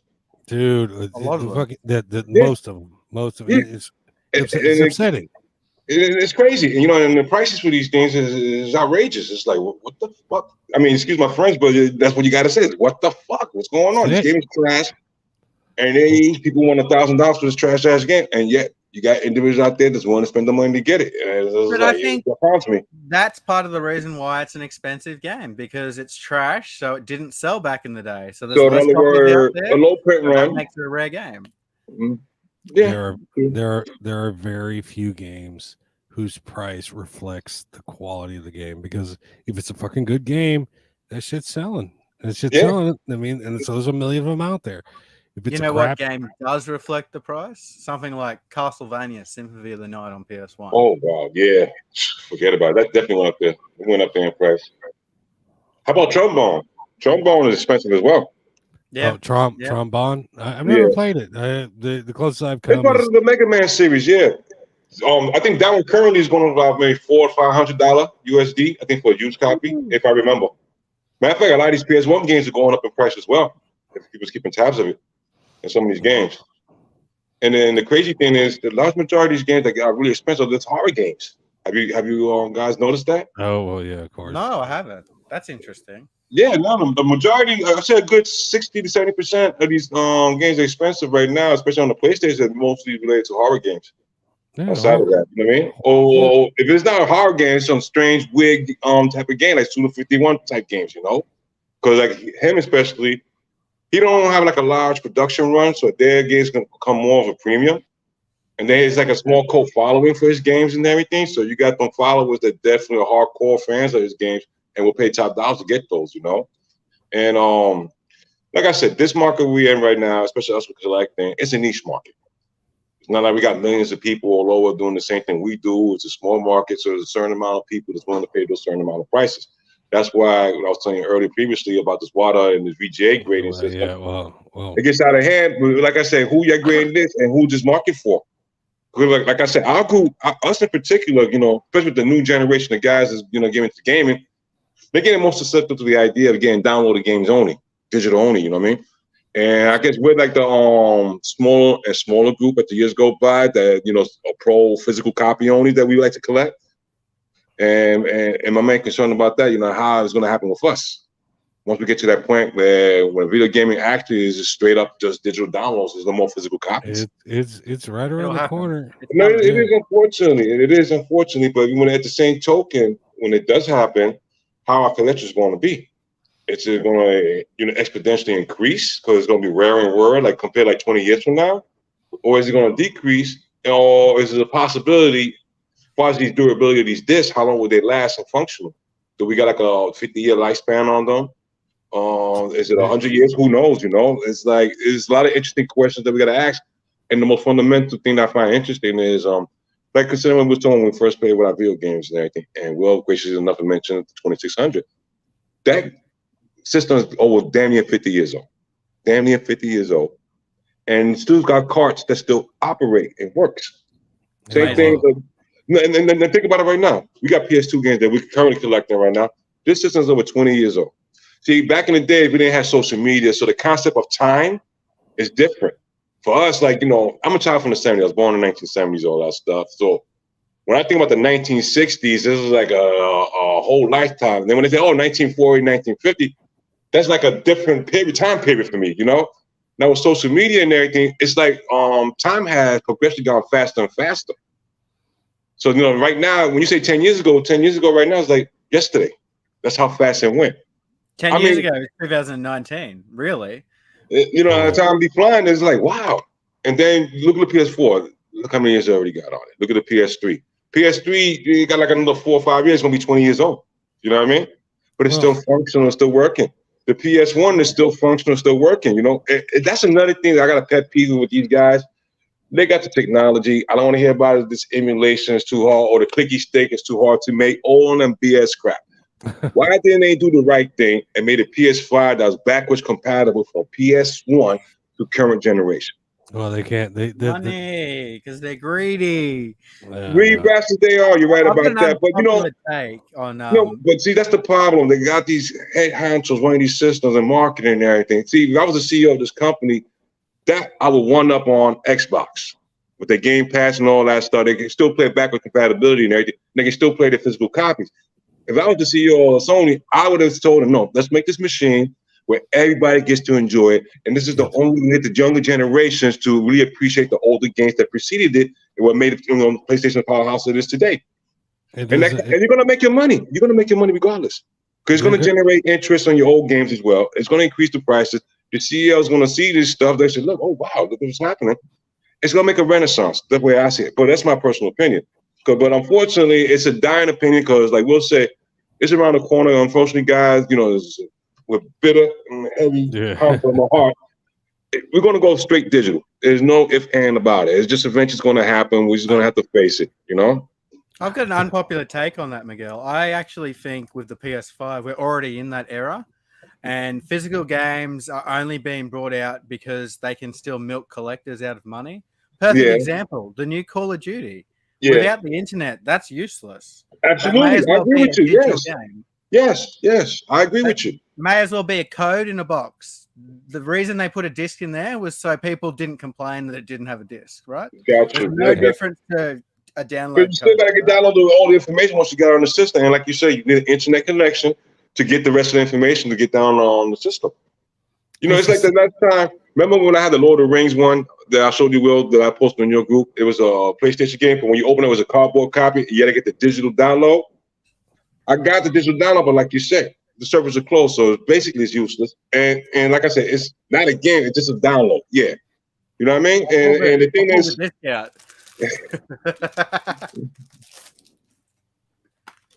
like there's the disc. It's a start. It's a start. Bingo. It even fits in there. Bingo. That's fucking gross. I hate that game because it killed my favorite time. That game killed Gotham City Imposters because the company that was running Gotham City Imposters, they fucking dropped the ball on Gotham City Imposters to make that game. So I hate that game for that reason. To make a game that didn't even last 12 months before the servers got shut down. It is what it is. But no, with the I think EA announced recently that they were going to stop making physical discs for certain regions, and they were moving straight to digital only, because it makes sense for the companies to do this. I mean, what's going to be cheaper? Just fucking putting it shit out online, fucking download it, done. I got it on my computer, or fucking manufacturing the artwork, manufacturing a disc, or paying for the case, packaging it up, shipping it out. That's all becoming more expensive. Yeah, when they ship it out to the freaking to the retailers, shit gets broken, and then sometimes the retailers get them and they don't sell, so the retailers want to send it back, and so physical media does not make sense financially for these companies. And these companies, and let's not forget, they're there to make money. Yeah. So it doesn't make sense for them to fucking make physical media. And I think PS5 is going to be the last bastion. It's the last. It's it. It's over. I've even It's heard 2022. If we go back to 2013, Xbox tried to introduce the Xbox One with no disc. That was 9 years ago. They were pushing for a discless system 9 years ago. Yeah, so true. clearly it's been with developers for a long time. But the only reason they're still doing it is because there's an audience that are wanting physical games. So unless collectors are there screaming for that, they're not going to make it. But I think it's past that point now, and then they're just milking collectors. I'll be quite honest with you. Excuse me. I'll be quite honest with you. I'm not an Xbox fan. No disrespect intended to anybody that collects it. More power to you guys. I've been around when Xbox first came out, and I'll be quite honest with you. That Duke did it for me. I just hated that system with a passion. That I just refused to collect it. The Duke, that choice. I'm trying to be civil. I just not Miguel. This is an open forum. If you hate something, espouse that hate. Let it out. I don't want to. No, let me tell you, there's some Xbox fans out there. These guys can be extremely passionate about it. I just want to let them know, just my humble opinion. I'm pretty sure they got some good games on that system, but to be honest with you, that's a good game. I'm quite interested in that scoring game. Just thinking about it, because I thought the artwork was so phenomenal and all that stuff, and I definitely would have loved to got that for the PlayStation. I don't know how the gameplay it is, but just the art, the design, the concept, I find it to be extremely, fascinating. I'm gonna let you in on a dirty secret. I'm gonna let all of you in on a dirty secret. I do enjoy Fable on Xbox. I love Fable. Oh yeah, I can't wait for Fable 4. But don't tell anybody, because it would damage my street cred. Hang on, well, I played on PC. You don't even have to use the Xbox. You can get around that. PC. Oh my god. And that's the thing about Xbox games. You don't need to own an Xbox. If you've got a PC, you can play all Xbox games. I got actually a question besides collecting PlayStation, what other system you guys collect? I mean, presently. So for me, I collect the Switch, the 3DS, the DS, the Wii, and the Wii U. Oh, okay. How about you, Will? I collect pirated games. No. Well, I don't collect myself, but my kids and my girlfriend Switch, 2DS, 3DS, but just handhelds really. Okay. But yes, and also if I don't respect the system, I will pirate it. So I got the entire Nintendo library. That's all I'm saying. All right, I got you. Please stay on. No judgment over here. Nobody's perfect. No, if you want to talk shit, it's fine. Yeah, we all got our things. We all got our quirks and everything. Myself. I mean, I collect a couple of things, but my main passion right now is retro mini consoles. I got a thing for those. Ever since the NES Classic came out, I got stuck on. I really enjoyed them. So I got the as far as outside of the PlayStation, I got the NES Classic. I got the Super NES Classic. I got the Famicom version. I got the Shonen Jump version of it. I got the Super NES version of it. I got an OCD issue. So if you got the regions, I gotta have it. I gotta have my set. I'm sorry, guys, I do. So if it's the region, North America, and Japan, Asia region, I gotta have it. So I got 3 sets of each. So I got 3 sets of the PlayStation Classic Mini. I got 1 extra for modding purposes only. Scientific research only, just in case. Scientific research only. Yeah, you dirty, filthy pirate. Outside of that, the other system I collect is the Geographic Minis. I got the 3 versions as well. Asia, North America version, and the PAL version, and the Sega Genesis. Right now, I'm currently waiting for the Sega Genesis Mini it just dropped in. It just dropped in Europe, didn't it? Yeah, it just dropped. I just ordered one for Amazon UK. I got that one. I got the Japanese one from Play Asia, and the funny thing is, I got the Genesis one to regular Amazon, but they shipped it out from Japan. Does that make any kind of sense? Is it called the Mega Drive though? Yeah, they call it the Mega Drive. Yeah. But over here in the United States, we call it the Sega Genesis. So there's a big difference in names. That's it. Outside of that, but I noticed there's the variations. They all got the same basic shell body type and everything. From my understanding, I think it's missing the light on it, something like that. I'm not really too familiar about it. And I noticed the Power Region one, the one that you probably can get Figs, is the one with the red buttons on them, right? And I think the one in Japan is like I can't remember the color. I think like a purplish gray. One side is purple, one side is gray. Lack of a color, I can't remember correctly. And the United States, the same thing. So there was a slightly different variation of them. And maybe the word is 11, like I guess the Japanese and the PAL region ones will be Mega Drive. And the one in North America is going to be called Sega Genesis. Outside of that, there's not that much difference as far as the body cases and everything. It's just the box, the branding, and I get certain games. Huh? Wonder why that they pick different names for different regions.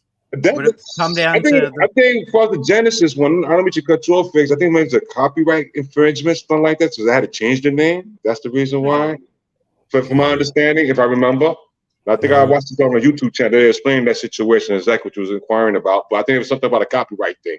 That's the reason they had to change the Genesis, something like that, if I remember correctly. They named it the Genesis because they were trying to appeal to Middle America and all the Bible bangers.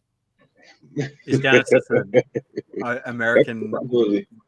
All the religious Bible bangers, and that's why they named it Genesis. Miguel, I had a question though, something I wanted to chat about before you came on. So you've got a really awesome special controller collection. I wouldn't say awesome, this and that. It was just a modest one because I've seen some other guys out there that blow me out the park in your group and in Will's groups. You know, I'm talking about collections. And I'm like, no, mine's just small fries. So, but I appreciate the boost about it. But the only one I got is basically the Resident Evil chainsaw controller. Oh, that's a nice. I got that one. I'll pull it out. Fuck off, fucking Figsy. I got it. God damn it. Yes, I got mine in box and everything. Beautiful. It's beautiful. It's beautiful. Oh, wait, I got mine. We gotta pull this one. I'm a big fan of Resident Evil, so I had to get it. And I even got the PS1 tank controller, Resident Evil version. But I got the Biohazard one. There's a North American version one out there, but I haven't been able to acquire one or find one as of yet. I've been searching for that one. But it works regardless, but it's just an Asia version of it. I think I got it from Taiwan, that one. Have you seen the yellow GameCube version of the chainsaw? Oh, that's a beauty right there, yes. I think that one's the most expensive one out of those two sets. That's one harder to acquire. That one's definitely more rare. But it's a beauty too as well. Person, but I want that controller. Unfortunately, one I don't have in my collection, which I should have got it, but I didn't. I should have jumped on it before. But I think they wanted the 300 USD, was the Katana Sword. Oh my God! These are the Onimusha one. Yes. I think that thing right now go for $2,000 if I remember the last time I checked. Right? I could be wrong, but the last time I think it was over $2,000. That's the controller I really wanted. Wu-Tang Clan controller. Excuse me. Do you have the Wu-Tang Clan PS1 controller? No. I don't got that one. I don't got that monstrosity. No, I don't have that. Oh, that one's one of my favorites too. Man. I don't know. Yeah, it's like the Batwing. It's gonna hurt your hands, man. My Labrador got the Wu-Tang Clan mark on his nose. Pink nose, shaped just like the Wu-Tang Clan. My Labrador. I gotta take a picture one day. I can show you guys. Oh wow. No, all right. That control. I mean, I got other controllers outside of PlayStation, so I got various different arcade stick controllers and everything that I collect as well. Because like I said, I'm into the retro mini consoles. I just recently got the E-Grit Mini. I got the Sega City Mini Classic, the vertical and the horizontal versions. And I got the Capcom one from Tron. The big old-fashioned, like a... Hold on, give me a second. I'm going to show you guys. Yeah, I was going to say, I don't know what the fuck you're talking about. I want to see this shit. Maya wanted to give us a shout-out to Team Buddies on PS1. You played Team Buddies? I've never heard of it. I haven't played it, but I've seen it, so we'll have to check it out one day. Denver was saying the collector's market will be there for the next 10 to 20 years, but our kids won't care about physical release. I agree with that. You see, Will? Retro Station. That's what I meant to say. It's humongous, man. Pull it out so I can see the Can you lift it up a little bit? Or back it up? Let me take it up. I can show you guys better. Miguel, what systems is that used for? Mega Man and Street Fighters. Okay. Let's see. I forgot how big the sucker is. Bear with me, guys. That's what she said. It's big. That's what she said. Okay, I'm done. All right, we'll put it on the side. And take the cover off. I'm sorry for the lightings, guys. I'm used to doing this kind of stuff. Live unboxing. Yes, this is it. Hopefully it shows good for you guys. Oh, that's awesome. With the screen too. Oh, you haven't even peeled that shit yet. Come on, let's go. See, I'm a collector, Will.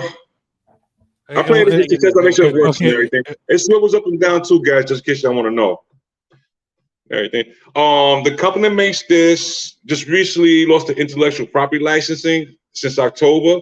So whatever's left out there, if y'all want to jump on it, I recommend to jump on it and get it because they're not gonna be making these no more.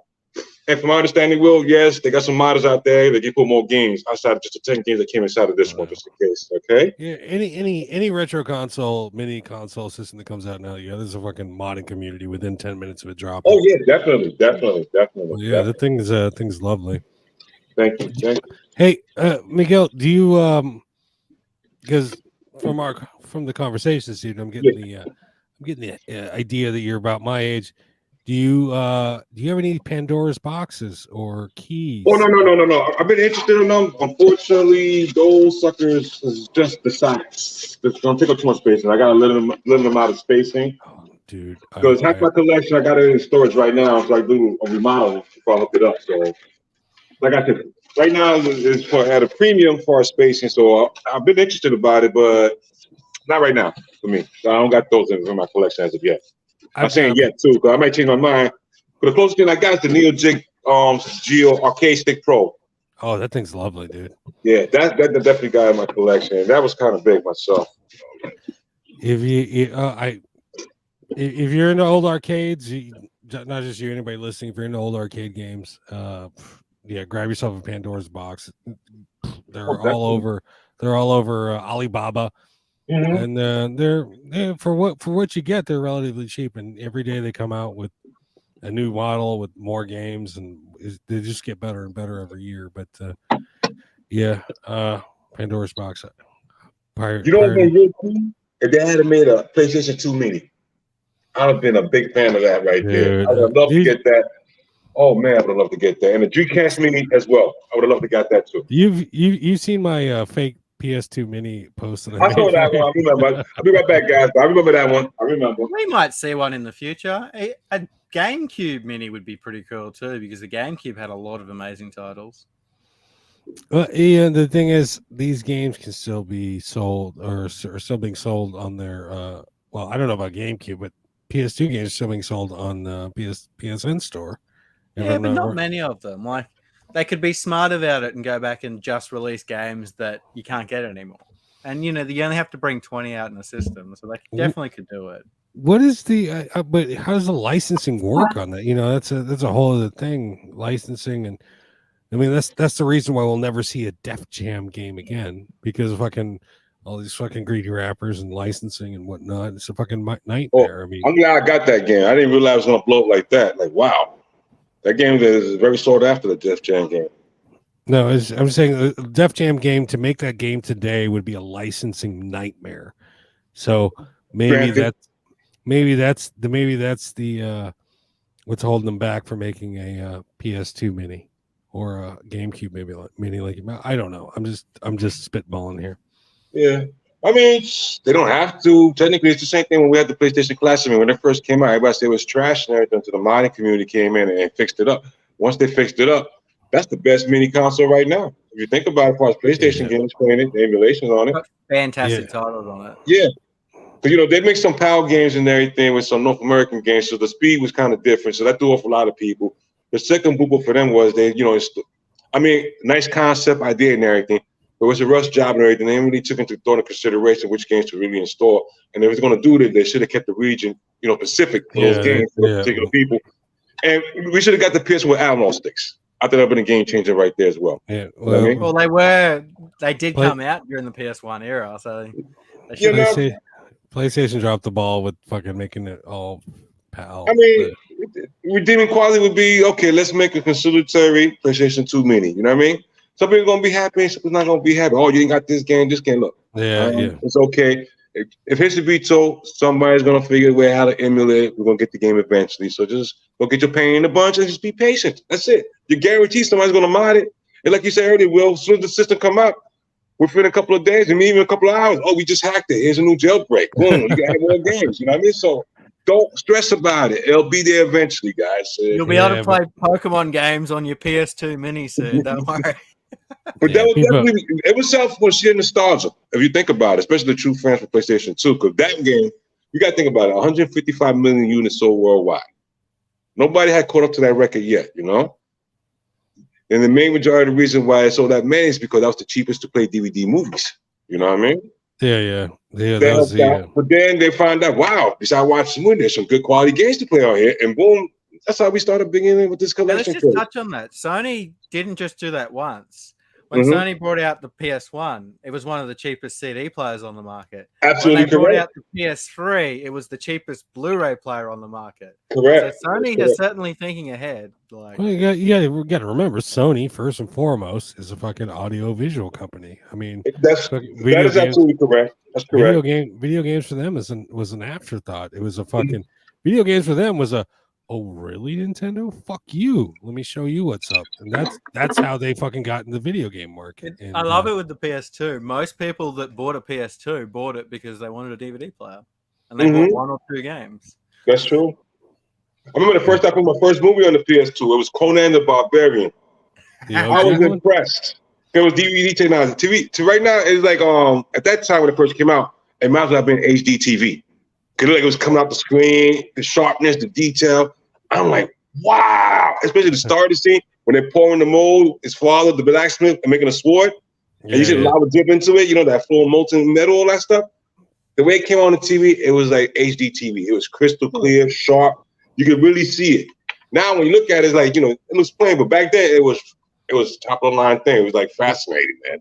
Let me tell you one thing blew me away about the PS2, because I was when the PS2 came out, I was a huge audio visual guy, right? And the PS2 has an output. It's a optical output, which will push a 5.1 signal, and I could plug that directly into my 5.1 surround sound system and get Dolby Digital and DTS soundtracks off of my DVDs, and it would make my room would shake.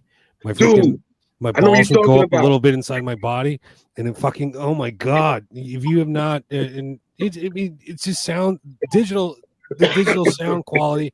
You got a good set of speakers. You got a good fucking receiver. You plug that little jack in, and it makes all the difference. The surround sound, like he's talking about. Left, right. Yeah. I complain about the PS5 not having an optical port. Like, what's the go with that? Well, there's no point anymore. I mean, the HDMI will handle all those will handle all that shit, but. There is a reason, because with the headset I used to use, I went from being able to stream on PS4 to having to use like an optical converter and then a HDMI converter to actually stream on PS5. So I don't do it anymore because it's such a pain in the ass. Guys, tell Andy whatever pool he's got going, he won. I gotta go take a piss again. I'll be right back. Wow. I was going to say, I was thinking about false collecting. Here's a good question that, you know, hopefully our viewers and us, me and you, Figs, and maybe we'll get back. Have you went through a period, I call it gamer's block? Yeah. It's like, after a while, it's like, I don't know what to get. Or what particular game? Do I want an action game? Do I want a horror game? Do I feel like a sports game? Do I feel like a rail shooter type game? Do I want an RPG game? You know, but at the same token, when you're thinking at it, you don't got that motivation or that spark to, you know, really pursue it. It's like, I don't know how to describe it. It's just blank once in a while. And then you get the moments where you just, boom, hit it, and you just grab every game you can see right there. Boom, boom, boom, boom. Just, it's like playing catch up and everything. I get that. I think I'm going through a bit of that at the moment. Like, I'm not really playing that many games at the moment. I'm playing FIFA 23 on and off, but okay. I'm trying to find a new game to get into, and it's hard sometimes because it's overwhelming almost. I gotta get excitement. You know, it's like something. You know, like, oh, I can't wait when I get off of work. You know, to do what I gotta do in the house or anything. I got my free time. That's the first thing I want to do. Get on that game. Yeah, and that's the feeling I want. You know, and the feeling, like, you know, everybody got their own genres. I respect, like you said, you're not really into horror. For me, with the new horror games coming out now with the Silent Hills and the Resident Evil remake, you know, I'm getting excited. You know, the Dead Space one, I'm super stoked for that one. So now that block is coming through, and I'm ready to start collecting and ready, you know, rock and roll on it. And I'm waiting for the God of War Ragnarok one right there. So Man. I'm keen for the new Pokemon games coming out next month. Oh yeah, you keen on that one? Okay. I love Pokemon. I've loved it from when I was a kid, and I still play it today. I think they're great. My oldest son, he was a big time Pokemon collector, so he loved that one. Matter of fact, I got him Pokemon 2DS. Yeah. Yeah, fam. Yeah, he loved that one so much. I got him that one. I had a question for you, Miguel. Do you sell any video games? Interesting enough, no, I don't. I strictly collect. I don't sell. Like I said, I only buy games that I'm interested in. You know, that I know I'm gonna play eventually. Well, I have played before, you know, or find interest. As far as selling, no. I mean, do I intend to sell? And as far as in the foreseeable future, no, I don't think I intend to sell. But don't get me wrong. If I have to, I will. You know what I mean? Because at the end of the day, we can't take this with us. You know, if you know what I mean by that. You know what I mean? Right now, it's for the present. I'm enjoying it, and for me, it's like, you know, being an art collector, and I just look at them. It brings me into peace. I get that. I love it. All of us, you know where I'm coming from. You know what I mean? That's our peace of mind. That's our organization. You know how we got it set up, how we got it styled. You know, and just look at it, and then the work you put into it, the years you've been on it, and it's like a sense of accomplishment of what you like and what you enjoy the most. You know what I mean? And then to finally have other people that you can relate with and got the same passion, it's priceless. It's like, good, I'm not the only one. You know, I'm not the only crazy one. Exactly. Somebody crazier than you. You know what I mean? And I thought I was the crazy with that. When I saw you guys, I'm normal. I'm good. Some dudes But like what you collect is when you collect a game, you don't just pick up that one game. Say if you're going for Silent Hill, you'll pick up every Silent Hill game on every system. I call them subset collections. That's what I call them. I call them subset 14, collections. for example. I think you've got 5 copies of FIFA 14. Oh, that one was an original. I didn't even think about it, right? It was like FIFA 14. Because I was looking for a PS2 one. I know I think they got 2 soccer games. Out of sheer value, one to get was FIFA 14, and I think it was the other one was I think it was a PAL game that was hard to find. The last game we made over there. I was trying to get that one as well, so I got it mixed up with that one. But then I noticed it was like, wait a minute, there's a PSP game to this. There's have it as well. Yeah, thank you. Yes. But for the example, this goes for $100. Where this goes for $1. Yeah, you're right. But you know what the strange thing is? That's the only subset that I find quite unique, because you had it for multi-generational consoles. Yep. You had it for the PS2, you had it for the PS3, you had it for the PS4, you had it for the PSP, and you had it for the PS Vita.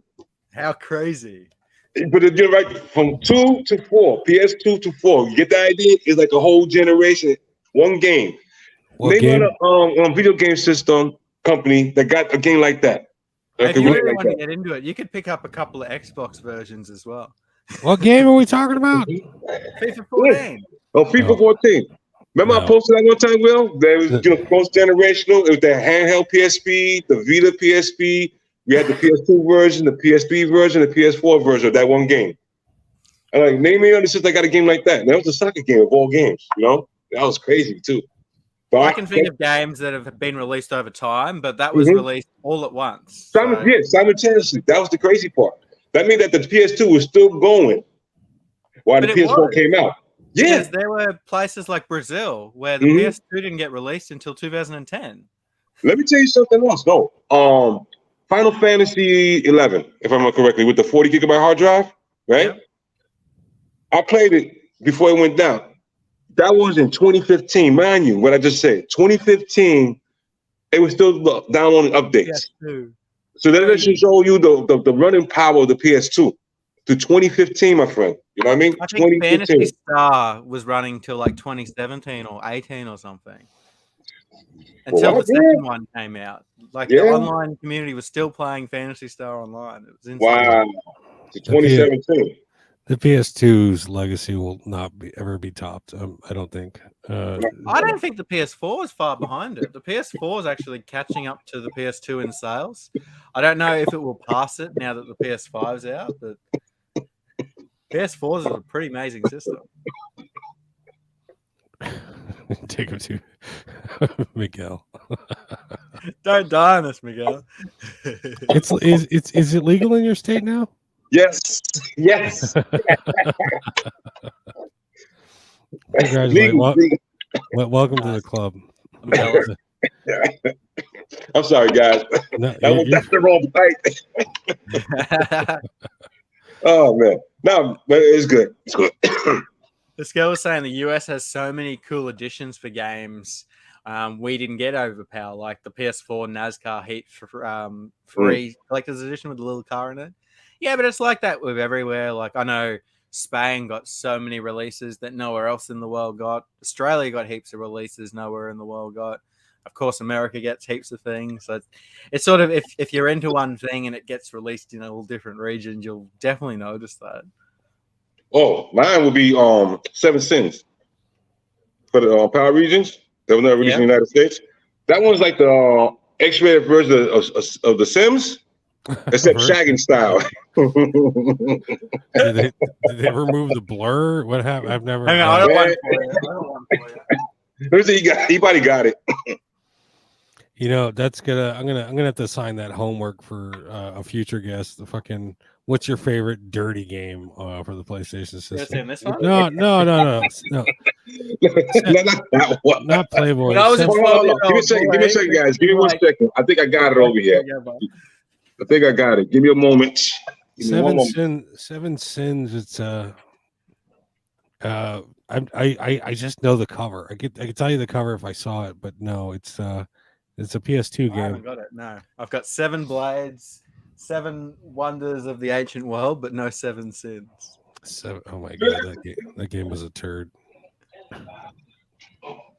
I'm excited to see what the hell he's got. He's got it. Oh, he's got it.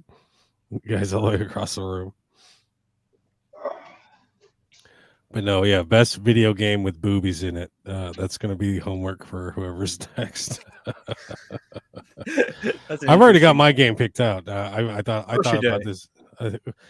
Somebody mentioned boobs? What? I'm a fucking pervert. Somebody mentioned boobs? I missed over here. I found it, guys. Yeah, keep it down. There it is, guys. Take a look at it. I haven't got it. I need to pick this one up. 7 Sins. Yeah, 7 Sins. I'm adding it to a list. Yeah, check it out. You should have it. It should be easier for you to get it. What is this? Is this one? What is this? A British copy? I know the bad angle with the lighting. I'm sorry, guys. I get the same bullshit. Is this a British copy? Is this an Italian copy? British copy. They got the Union Jack right there. If you guys can see it. I'm sorry. They got the Union Jack right there. This is a British copy. Yeah, those Brits pump out trash. You ever heard of this game called Little Britain? And this is the game, guys. This is the game I got. The Conan game. The reason I got the PAL on PS2. I'm a Conan fan, and it was never released in the United States. That's why I wanted to get it. That's the main reason why. Hold on. I got not a big collection of PS2 PAL games, but I got a nice little chunk right there. And most of them is garbage, pure rubbish, polished, turds. But I got it because it's for the fun factor, And unfortunately, the only one I still don't have is the Beverly Hills Cop one, which is atrocious, but I like to have it as a collection. Ella's family. If I find one, I'll hook you up, Miguel. I appreciate it. Yeah, definitely. You guys all know that you can play PS1 games on the PS3. I was talking about this to someone just yesterday, as a matter of fact. Yeah. And I was like, you could make that same exact post in a Facebook group once a month, and every month you'll get 2 or 3 people saying, "What? Really? No, fuck off. What? I never knew." Hey, what I really like about it is it creates a memory card on your PS3. It uses the hard drive to create a memory card. Yeah, virtual memory card. My girlfriend, and then it still runs like the old system, saving to your memory card. Yeah. I actually play all my PS1 games on PS3 personally. You got the adapter for it for the memory card? I don't know. I'm surprised. The last episode. Wow, I think you have that one at least. Wow. Are they hard to find over there in Australia? I've never seen one for sale personally. Oh no? I'll keep an eye out for you just in case. If I do, I'll give you a chat on the line, all right? I'll let you know. I got one in my collection as well. What, like $60-$70 for a PS2 memory card adapter? Yeah, I think so. If I remember. I mean, it only. I mean, some people they charge over 100. You know. I mean, ain't something to do get to a price extremes. You know what I mean? Depending on how bad you want it, you get it. You know, and there's a market for it. Definitely a market for it. People have been asking about that as well. Does that adapter work for PS1 as well, or is it just PS2 games? Just put the memory card in there. That's it. It's the same way. Is it PS1 and PS2? PS1, PS2, same thing. Yeah. Come on, they play. I mean, depending which system you got, because you got certain PS3s that can play, PS2 games. Yeah. And then there's some. The other ones just play PS3 and PS1 games. I don't know how they did that, but that's how they did with the later models. I'll tell you an interesting thing. You can use a PS1 memory card on a PS2, but you can't use a PS2 memory card on a PS1. Correct. Yeah, it's true. It is true. That is true. I like that when they brought out the PS2, Sony thought, we've got 50 million people out there that already have a PlayStation. Let's bring out backwards compatible. Let them use their memory cards, use their controllers. It was a brilliant concept. It was a brilliant concept. I loved it.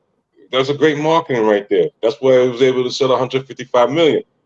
The same situation could have been said, but due to poor marketing with the PS3 system, remember that one came triple threat. That hit the PS1, the PS2, and the PS3. But unfortunately, it was cost prohibitive. When it first came out, I think it was bloody damn near $600.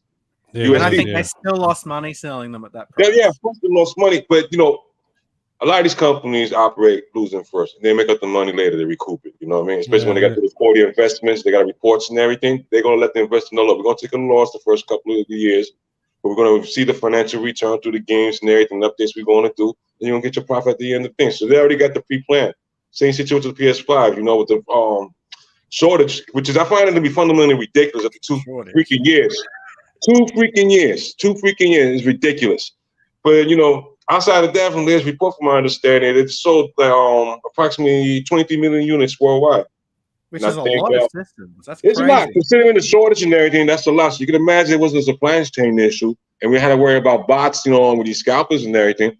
They could have easily sold 50. They probably could have broke the PS2 record. Who knows? If you really think about it. I wonder if have you seen the Switch has broken 100 million sales? I believe it. Yeah, I believe it. Yeah, I own one myself. I got 3 of them. I got 3 of them. I got 2 Switch lights. I got a Pokemon edition one. And I got the regular gray one, and I got the launch edition Switch. And I still got my Wii U. I still play my Wii U. I'm a big fan of Wii U. I love Wii U. Everybody makes jokes about it. Same situation. Poor marketing. It was ahead of its time, but just poor marketing. It wasn't marketed the correct way. Imagine this having a Wii U and you came with Breath of the Wild. Yeah. As a launch system game starter. That would have been a game changer right there. Think about it. That alone would have sold it more than 12 million units. Not the end of the system, the start of the system. They would have sold more Wii U's that day than the entire life cycle. Yeah, definitely. Like I said, it's all about marketing and timing. It was ahead of its time. It's the same thing. The Wii U had no Pokemon IPs that I can think of. No, they had spin-off titles, but there was no new Pokemon game that came to the Wii U. Pokken. No, not that I'm aware of. No, but that's one of Nintendo's biggest franchises. Like. The only one they had was that Pokemon tournament for the Wii U. That was the only one. That's a spin-off title. It's not a first-party game. Yeah, but it's not. No one's going to turn around and be like, I'm going to sell my PS3 and buy a Wii U for Pokemon Tournament. Right. But they might do it for Pokemon Sword and Shield, No, but they had some good quality games in there, this defense and everything. And I found the concept interesting. Originally when I bought the Wii U, I bought it as a gift for my son. But he was more into the PlayStation, wanted to play Grand Theft Auto. He said, that's for kids. So I got stuck with the system. But after a while, I started playing. I said, yo, these are some fun games. I never really played too much Mario and stuff like that. So when I got to the character, you know what it is? I like those cartoonish type characters, the little kid in me. Remember, I grew up with Bugs Bunny, Daffy Duck, and stuff like that, and watch some hilarious cartoon with Yosemite Sam. Nowadays, these cartoons these kids go through is kind of advanced. So, they don't see the humor in it. So when I see Nintendo, I say that brings me my childhood age, memories, as far as the game. And don't get me wrong, they got some very mature rated games that's very hard hitting. The majority of my Wii U games, I try to get mature rated games, violent games and scary movie actions type of stuff, not all the kiddie games. But outside of Mario and them, that's the only ones I collect. I enjoy those. But that's a very underrated system. That's a good one to collect too. That's a small library. That's a nice lot of for the people collection. have completed the Wii U, and it's one system that I've just started collecting for it, and it actually is really fun. And it's attainable. You can complete it. You can complete it. That's the cool part about that one. That one, I figure, maybe another 15 years, is going to generate a lot more interest. As far as from a collector's point of view, for the Wii U. I agree with you, and I remember a few years ago when people were talking about it, and the Wii U shot up in price because people started to go, hang on, this is a really obscure system. We got to jump on this. Yeah, definitely. And think about it. The graphics was fantastic. It had 1080 Pi, you know.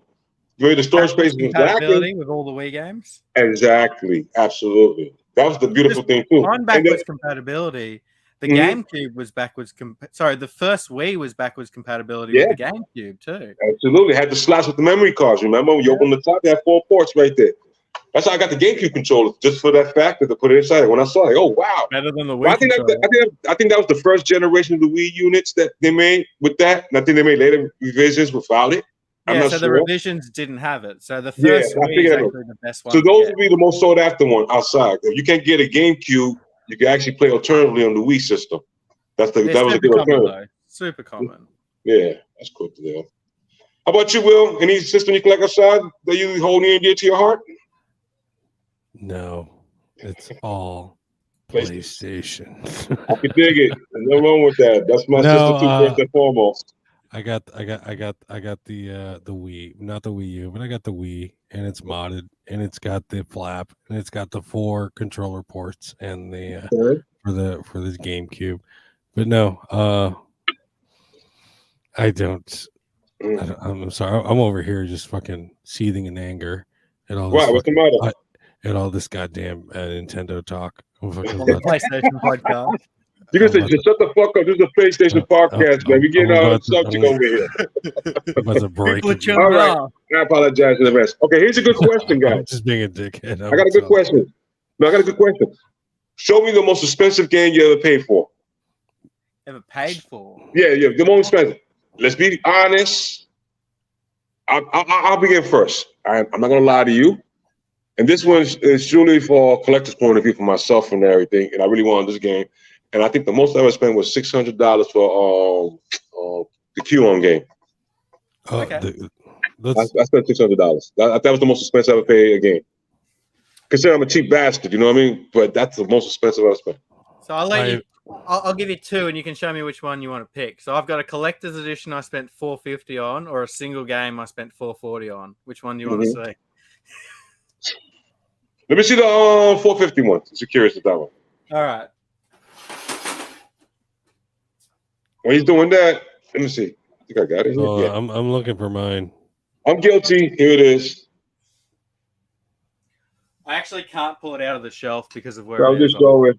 You can show the other one if you can, if it's possible. Now, I'm just showing people just in case. This is what I spent $600 on. I can't show you mine because I no longer own it. I have sold it. I sold it at a profit. Point to the blood. I got a plastication on it too. Normally I don't do that, but since I spent $600, I said screw that. This is going to a plastication. I want no scratches or nothing on it. Most expensive game I ever paid. And to be honest with you, I'm a proud owner. So I love that. Cool to have one. I'll show you the game I spent $440 on. This is wow! The Korean version of Aquanaut's Holiday. Is it sealed? No, it's not. Oh, what? Wow! But I deem the Korean version much rarer than the Chinese English. Personally, I've seen very, very few of these. Korea's a well, at least you're close to the desert, so I'm pretty sure you probably get it easier. Is it in English as well? Yeah, it's in English. You got this in Australia by any chance, or you got it mailed out to you?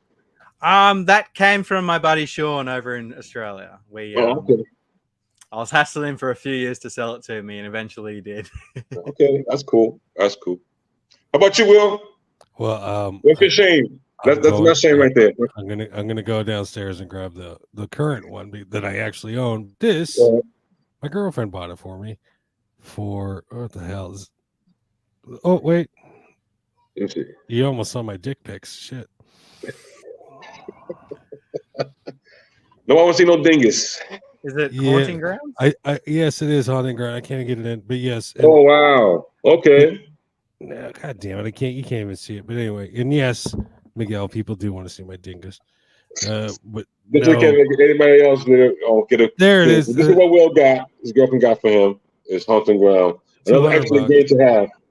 But hold on, I'll be back with a physical copy here in a minute. Just in case, guys. All right, this is Hunting Ground. That's what Will got. He was trying to show through the phone. Hey, someone in chat just said the Wii also has the worst library of any console. I can agree with that. It's got some good titles, but I think overall the Wii's library is terrible. Wii library, a lot of shovelware. The Xbox 360's got a lot of shovelware too. All those Kinect games. Oh man, I remember the fiasco with that one. Wow, that's crazy. Especially with the Kinect. Wow. Bulldog was saying, I got Kuon for €5 in my neighborhood video club that I've known for 15 years. Wow. Wow. That's insane. That's good. Wow, got €5. Yeah, but there's a good because right there. It was that one. That was the most expensive I've ever spent. Yeah, but that's a game that I would spend on. You know how I was telling you I spent some time in Seattle? Mm-hmm. I remember seeing Kuon on the shelf for $200. And I thought to myself at the time, wow, a PS2 game for $200? How crazy is that?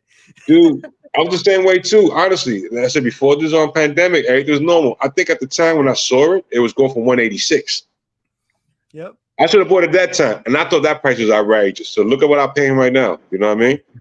But at least as far as the value, you know, if I could break even, if I was to sell it, I'd be happy. I'm not trying to make no profit out of it. You know what I mean? If that was the situation like that, I'd be fair about that. I just put it up for bid. Who got the highest bidder? If I get more than that, so be it. If not, if I could break 600 straight, I'm good. You know what I mean? If I would decide to sell it. AJ was saying he bought Popular Mail for Sega CD. It was $600 complete in box. Wow. Yeah. I don't even know what that title is. Wow. All right. This is the game I paid the most money for. It's Amore. No, I'm kidding. No. I don't pay too much for games. If I can't get it cheap, I don't get it. No, I can dig it. That's cool. I think I paid $70 for this one. Yeah. That would be $10 above retail in America. I haven't looked at this game in a while, but I really wanted it. I'm just a big fan of the Witch and the 100 Knight. Nice. And all things Japanesey.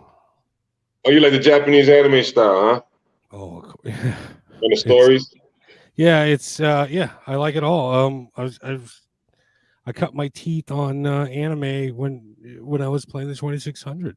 Okay. In Panama, I used to watch Japanese anime translated into Spanish on TV. I got a couple of anime-based games too as well. I got the Attack on Titan series and Berserk. How about you? You got those in your collection, Will? You got all three? All three? Hold on a second. I'll show it to you. Give me 1 second. I'll show it to you guys right now. I sold my Attack on Titan to Figsy. Not to Figsy, but to Ricky Andre. And look, Figsy comes up. What the hell are you talking about? So we got Berserk, Band of the Hawk. Honestly, Figsy, I wouldn't chip in to help you or your collection at all. Fuck you and your goddamn. Yeah, I know. You told us on the last episode when I asked for the Santa game. Here we go. Yeah, I got there's one right here. I got the Berserk one. Is that a PAL game? Okay, so there was a North American game. It's North America. I got this one. The Attack on Titan. Right here. All three of them. Just in case. There you go. See if I can do individuals possible. I apologize for the poor lighting. Excuse me for that. This one. Then you got this one. And this one right here. Now ain't in order. It's just grabbing them randomly, so I apologize it's not in order. And once again, I apologize for the poor lighting. And this one should be interesting. Hey, memories, Will. Oh yeah, there we go. I sold that to him, and nice. You got a good deal on it too, and the fucking. Thanks, I appreciate it, man. No, I appreciate you, man. You're very professional. It was well wrapped and everything. I will do business with you. I appreciate you, and I endorse this guy just in case people. Will's a good guy. after seeing, thank you for the plug, but after seeing your collection, and of course, Figsy, after seeing your collection, fuck you guys. I'm not going to do anything to help you. You're doing just We'll put fine. an extra 0 on it next time. But yeah, Ricky Andre, I sold him my Attack on Titan 2, but I've never seen the other two in the wild. Again, love all things anime and manga, definitely, whatever you whatnot. I actually picked up a Berserk Band of the Hawk last week in the wild. Oh yeah, Crazy, how much you got it for? $48, and I sold it for 180 in like 2 days. Oh man, that's a good turnover. Good for you, man. Figsy, unless you found it under a rock in the middle of the forest, it's not in the wild. I have now updated the terms of in the wild. You got to find it under a rock or behind a dumpster. That's the wild. That's it. Oh, man. Miguel, it's been wonderful having you on the show, man. Thank you, guys. Thank you guys for having me. I had a great time in this ungodly hour, but I did it for you guys to show my love and support. And thank you so much, guys. Will, man, you had a blast with you, bro. If you haven't already, guys, check out Miguel's Facebook group. It is Everything PlayStation group on Facebook. I will leave a link in the description. I appreciate you. Thank you, guys. Thanks for the plug. And also it's everything video games. Yes. / collectors is the name of the other one. I looked it up for you as well. So go visit Miguel. Fucking friendliest fucking group on Facebook. Got tired of the trauma and the toxicity. My group was a peace place, safe haven for you guys. You're more than welcome. And these guys are fantastic. Check that group out as well. They're my inspiration for me creating my group. Thanks to these two right here, charming gentlemen. God bless these guys. All right, gentlemen. It's been a pleasure, and thank you so much. Good night. Thank you so much for having me, guys. You guys have a good evening. All right. You too, man. All right. Take